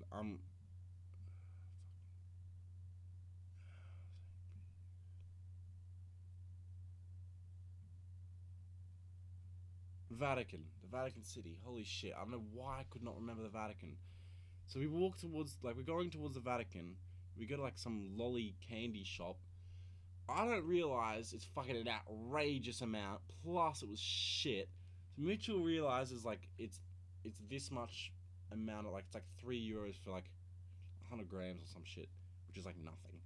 Um, so I fucking fill my shit up, and then I get there. I'm like, it's €14 or something. It's like €12 or some shit, and I don't have a lot. I don't have a lot to show for it, and it was awful. Like the quality of the like lollies and shit were like fucking awful. And then yeah, we stand in line for like an hour and a half in the beautiful fucking St. Peter's Square of the Vatican, which is another country, counts as another country. And then we get inside St. Peter's Basilica,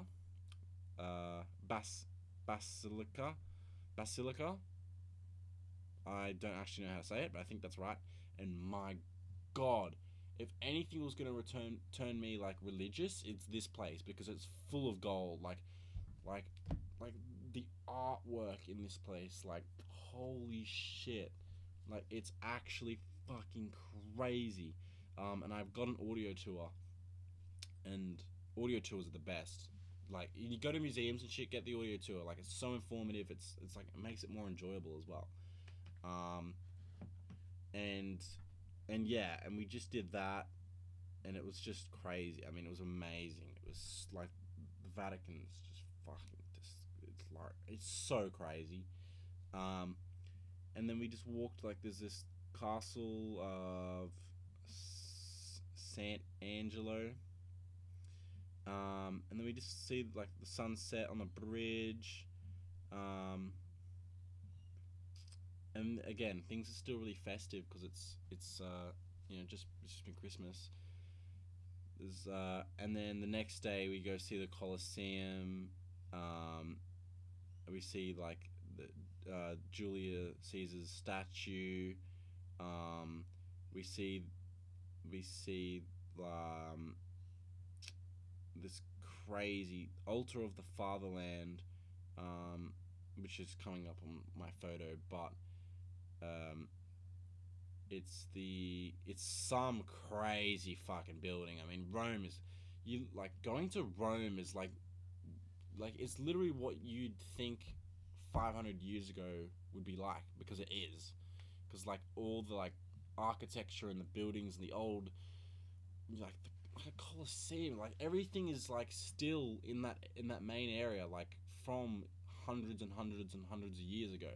So it's like you actually in an area like you feel like what those people would feel like to live there during that time. So it was really fucking cool. And then we went and saw the Trevi Fountain, um, which is insane. And again, we ate pasta for lunch. Had some gelato. I don't know why it says Bologna. People setting off fireworks. 31st December. We ate dinner early. Oh no, we didn't. It's fucking 9 o'clock. Well, there's no one in there yet. Like this is still early, I guess, because people didn't start arriving until like 9:30. But it was like this person's house. It was really weird. Like we just looked it up on Google Maps and shit, like restaurants, and I found this one, um, and it was really cool. It's like this person's house that they'd turned into a restaurant. Like the whole bottom floor was a restaurant, and it was so like authentic Italian. Like the guy barely spoke any English, and it was really cool.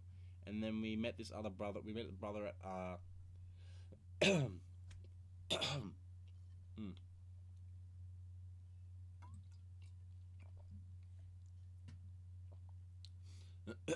Sorry. We met this guy at the hostel because like we didn't know what we are gonna do. We sort of knew we knew what we are gonna do for New Year's, so like we got some drinks and stuff we were drinking, and then we met this guy from the US. Um, forget his name, and he joined us, and then we go to like this huge concert of like 50,000 people. It was like super hard to actually get through the security and get in because there's so many people. But after like 15 minutes, like we get through, and we just sort of make our way closer and closer and closer to the stage of like just Italian performers, um, and it's just like crazy. Like it's so crazy because you're in this huge open field with like a concert going on, but then to your right there are just like ruins, like old like buildings and stuff like that, which are like hundreds and like maybe 1,000 years old. I don't know. Like so, it's a real crazy experience. And then yeah, we go check out the Vatican Museum. Um, was it St. Michael's or I don't know, but it was fucking sick. We again mostly when we do museum stuff, Mitchell and I would split up. Um, because it's much easier to sort of like I want to see a bit more of this, he wants to see a bit more of that. So we did that, and yeah, and it's just crazy. Like I saw Michelangelo's David, and we saw what was it? Is it David and Goliath, or I don't know. I think that's what it's called. You're actually not supposed to take pictures or videos or anything, but I did. Um, so yeah, so I got a copter picky of that, and we saw the Pope. We call them. Mitchell and I were fucking around, calling them the Pope mobiles, but they actually really don't like people calling like the car. Like there was this like to explain there was a part of the museum or whatever which had the cars which popes had been in or that had whatever. Um, so it's a whole bunch of them. It's just like a car museum, but for the Pope's cars. So we call them the Pope mobiles, but you can't say that too loud because they do not like that. um, and yeah, that was really cool. And just the food again. I've got a picture here of us eating pasta. Like they gave it to us in a frying pan. Um, I think I had like Bosciola or like yeah, it was fucking good. Um, and then we get to Florence, and Florence again, fucking crazy. Like there's a huge white marble cathedral in the center, and there are lots of markets, lots of statues. Um, there's this like a whole bunch of statues. Um, this really awesome. Like we checked out this really cool garden. Like this botanic garden, which was so cool. It was honestly really awesome. Um, the views were crazy. The garden was pristine. Like it was honestly breathtaking. Like there was like statues and stuff. See if we can see this one. You can sort of see that there. Um, it's not focusing in. It's focusing on me. But yeah, there's me with a photo of that like huge head statue. Um, just really cool. It was just so cool. Um, oh yeah, and then we're just like walking around exploring, and this is like this famous bridge in Florence and stuff. And this lady's like walking her fucking like you had like it's one of those things where you just kind of had to be there, but this lady's like walking here like Chihuahua. This thing's fucking tiny, and she like it's taken too long or whatever. So she yanks it to be like, hurry the fuck up. But because this thing weighs like a kilo, or it's tiny, she doesn't realize. So she yanks it and actually like pulls it and it goes flying. And then as she's walking, she pulls it so hard that it like goes from like all the way to the right to right in front of her, and then she kicks it and like it was fucking hilarious. Mitchell and I walked real quick, like trying to get away because it was so fucking funny. She yanks the dog and like drop fucking kicks it. The poor dog, but it was fucking hilarious. And again, it's just really festive. Some Christmas trees. The streets are not like Rome. The streets were huge. Lots of cobblestone. Didn't get to check out the inside the Colosseum, but like just looking all around, it was just really really fucking cool. um and yeah, again, we're only there for a few days. Like a lot of these places in Italy, we're only there for a few days. um and then yeah, and then again, the streets are a bit smaller, which I liked in Florence. um and we ate so good. Like we went to this restaurant. We tried like veal brain and stuff, and then we actually did a day trip out to Lucca, this place called Lucca. We managed to get the bus. We were like stressing because we got there. It was like 11 o'clock the bus or whatever, and they only come every hour, and it's the only way to really get there. And then it's like 10 past 11. We're like, fuck, let's just go. And then as we're leaving, like the bus arrives, so that was nice. And we didn't pay for a ticket. We had no idea how. So we just got on the bus, and luckily we got away with that. And Lucca was beautiful. Like we hired bikes, and we just cycled around for like 3 hours. After Mitchell basically broke the fucking bike within like 10 seconds, so he had to go back, and the guy was like fucking hammering it back in and shit. Um, and yeah, we just do this day trip out to Lucca, and it's just amazing. Like it's a much more of a like suburban town, and they have these old cathedrals and churches and stuff. Um, and it was really cool. Like we went up to a lookout. We went up to like there was this really high tower which you can climb up, um, and we just cycled around. We got haircuts. It was just beautiful. Like definitely go back to Luca. Um, yeah, it was just beautiful. It was such a good day. Like ate really like we ate. Oh my god, the food was fucking crazy. Again, like the food. So we were eating lunch right next to like this cathedral where it was like sort of the first stop we visited, and this lookout, this tower that was sort of attached to it. Um, and there was just this lunch spot like sort of across the road, and the food was incredible. Um, I had rabbit and chicken with like chips and stuff, and Mitchell had this pasta which was fucking amazing. And then this older guy, just comes along, fucking strumming his guitar, singing music. Like it was just such a surreal experience. Just in front of you is this beautiful cathedral, like like roundabout in front of you, really quiet. There was lots of people. Just we were eating outside. There was lots of people there, and then this guy comes along playing music. The food was amazing. We hired bikes. We cycled around, and then in Florence, now we see Michelangelo's David.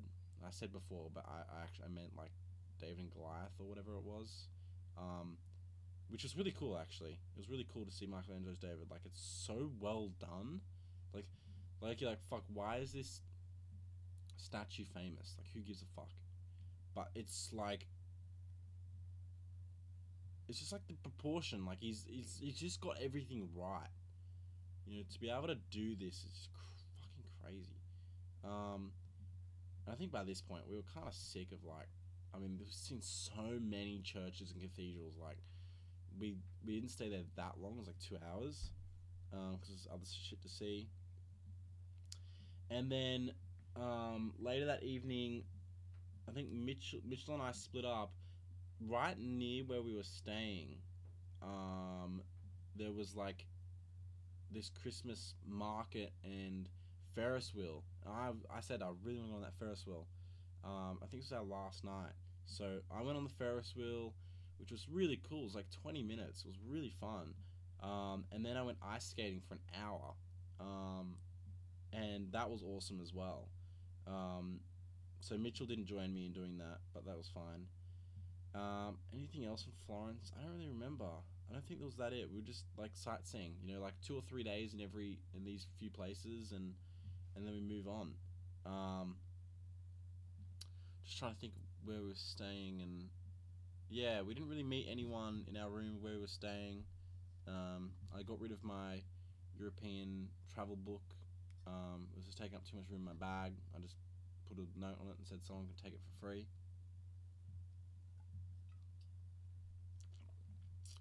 And yeah, that's pretty much it. I mean, Rome was fucking amazing. Sorry, Florence was amazing. I mean, Rome was also amazing. Um, and then to Venice. Venice, we had a lot of fun. We stayed at the cheapest fucking place possible. So there's nowhere like really in Venice to stay, but there's like the train station that like the basically the next stop is basically where everyone stays, like just outside Venice. Um, we stayed at the cheapest fucking place. It was €12 a night, plus bed sheets were optional, which is crazy. Um, they were like an extra €3 for bed sheets and a pillow. So obviously we paid that, but some people don't, which is so weird. Um, and and yeah, it was not like it wasn't a great place to stay. I mean, it was the cheapest fucking thing. The room hadn't been cleaned in who knows how long. The bathroom was fucking disgusting.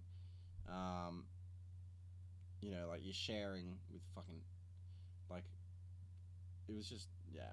Anyway, but Venice was really nice, like beautiful.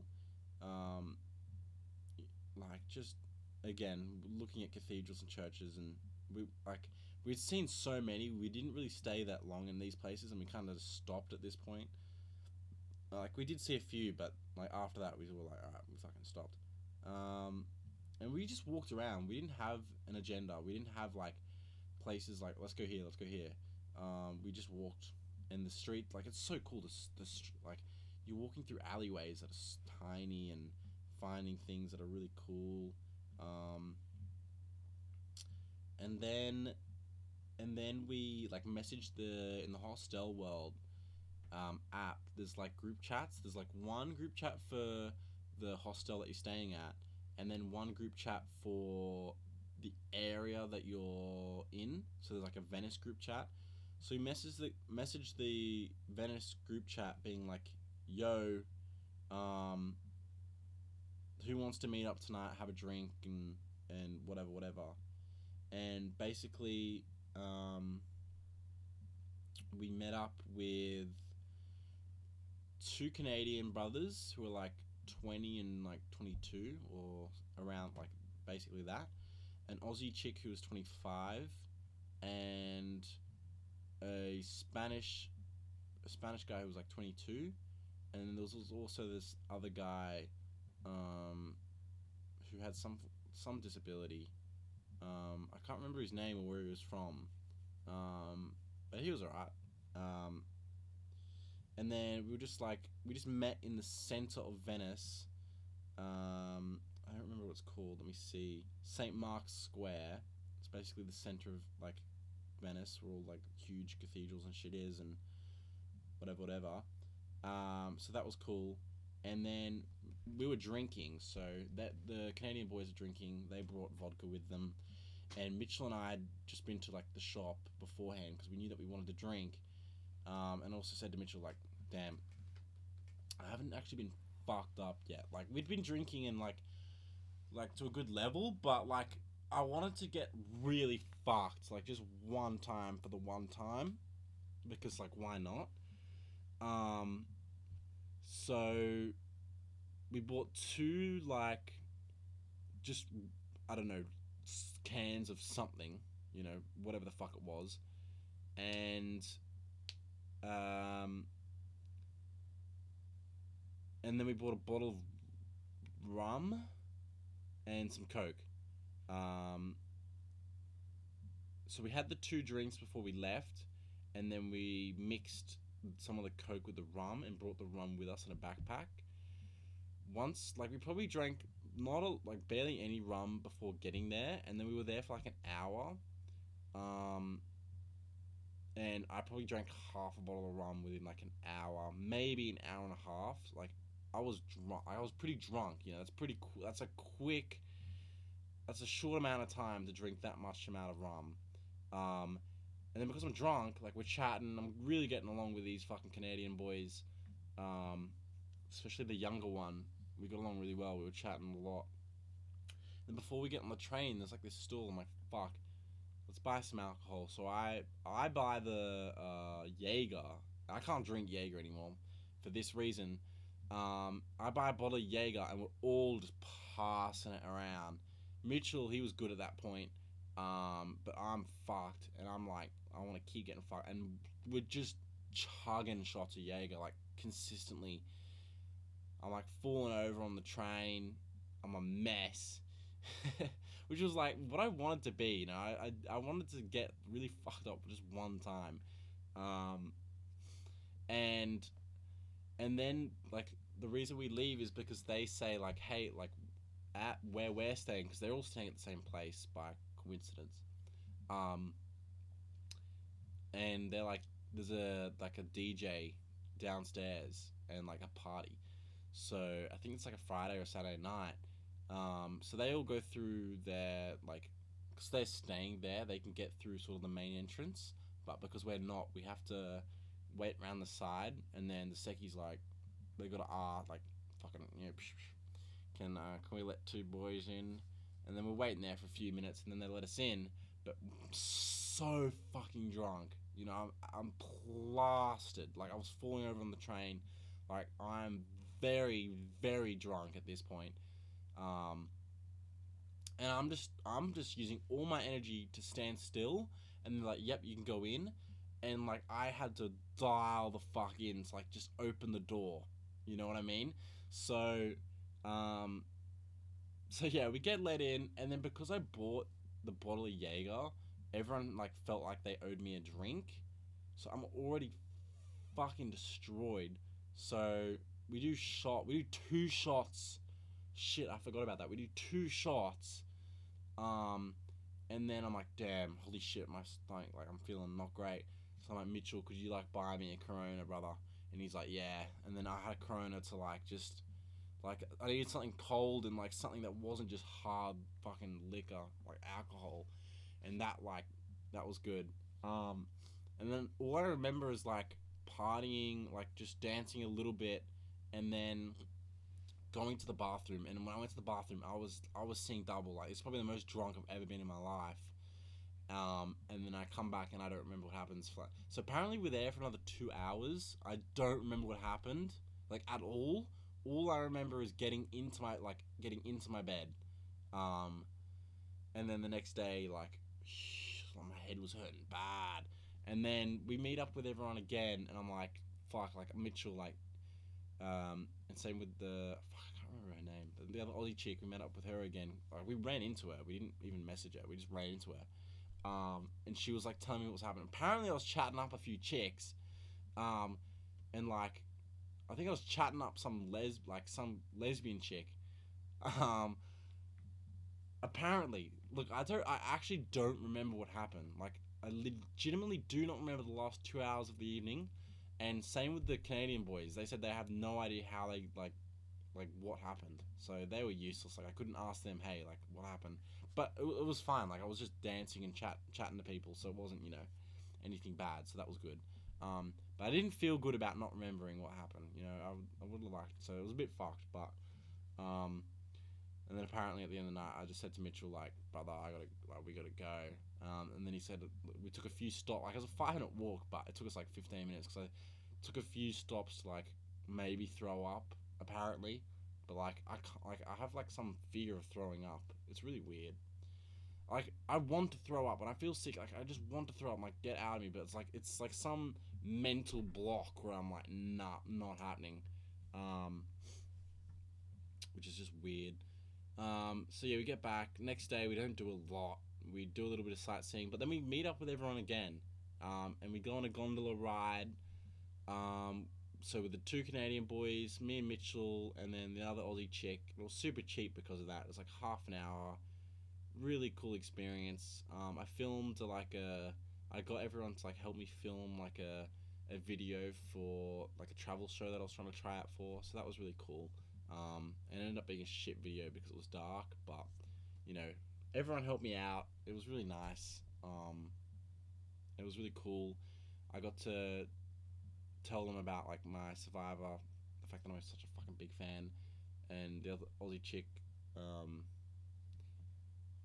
was into Survivor as well. So I got to tell her that I knew Christy, which was really cool because like um, knowing Christy is really awesome, and getting to see other people's excitement that like oh my god, like Christy Bennett is really cool. So it makes me feel kind of special that I know her as a friend. Anyway, and then yeah, we go on the gondola, um, just hang out again. Mitchell and I booked a dinner reservation because the night before we tried having dinner there, but they were fully booked. And my god, again, more food, more restaurants, fucking 5 stars. The service was fucking amazing, and the food was to die for. We had like octopus for an entree. What do I have for a main? I don't remember, but I remember the octopus was fucking amazing. Like we just like pasta or something. Like it was, holy shit, the food was crazy. Um, so yeah, and so we had dinner reservation. We didn't meet up after because I think we were so like I was so dead. And Mitchell and I like, look, we could go have another cool experience. Like why not? Or we could just go back and chill and like get a good night's sleep. And we decided to do that, which is fine. So yeah, copped a couple of pickies, and then the last day we got a boat to like in Venice. They have a lot of glass making. Like they make these really cool sculptures out of glass. So the next day we like went and saw someone make glass sculptures, and we chatted to this guy there who was 20. Um, I don't remember his real name, but um, his name's Itachi. He's a huge Naruto fan, and I follow him on Instagram. And he's a dancer, like he's really into dance and stuff. Like he was so cool. Like we vibed so well. Like he was so real. Like we were having real chats, real quick, just about like life and obviously I'm a big Mitchell and I are big fans of anime and so is he, and he was really cool, and he's super into dance. Like he's such a good dancer. Um, and yeah, and that basically like concludes our Italy trip. There might be a few things I missed out. I'm just gonna sort of summarize this first half of the trip because this video, like, I've been sitting here looking at this camera for almost 2.5 hours. I'm fucking starving, um, which is crazy. Um, yeah, I mean, the first half of the trip was it was a lot of fun, scary at times. You're consistently out of your comfort zone, which is such a character building experience. Um, Met so many wonderful people who I still have contact with a few of them now. Um, food, food was such a big part of our travel for Mitchell and I. Mitchell's a chef; he's such a big foodie, and I'm down to eat and try anything. So like we just put ourselves out there and had some fucking good shit. Just saw lots of sights. Learnt from mistakes and stuff, and just yeah, like it felt really good. Such clear mind. It was like super super happy as well. Just like there were times, obviously, as life does. You're up and you're down, but like the ups were really up, and the downs weren't really that down. It's like you have a problem, you solve it, you figure it out, and I think that's why. I think it's because it's the fact that when you put yourself in uncomfortable situations and you overcome the problems that you're faced with, the reward of doing that and getting past those barriers feels really good. And then to do that on a consistent daily basis felt really nice. Gives it such a clear state of mind, more self confidence, the ability to travel. It's much easier than you think, especially when you've done a little bit. And yeah, I mean, there's probably more things that I could say that I can't really think right now. Like my stomach is hurting. I'm actually fucking so hungry.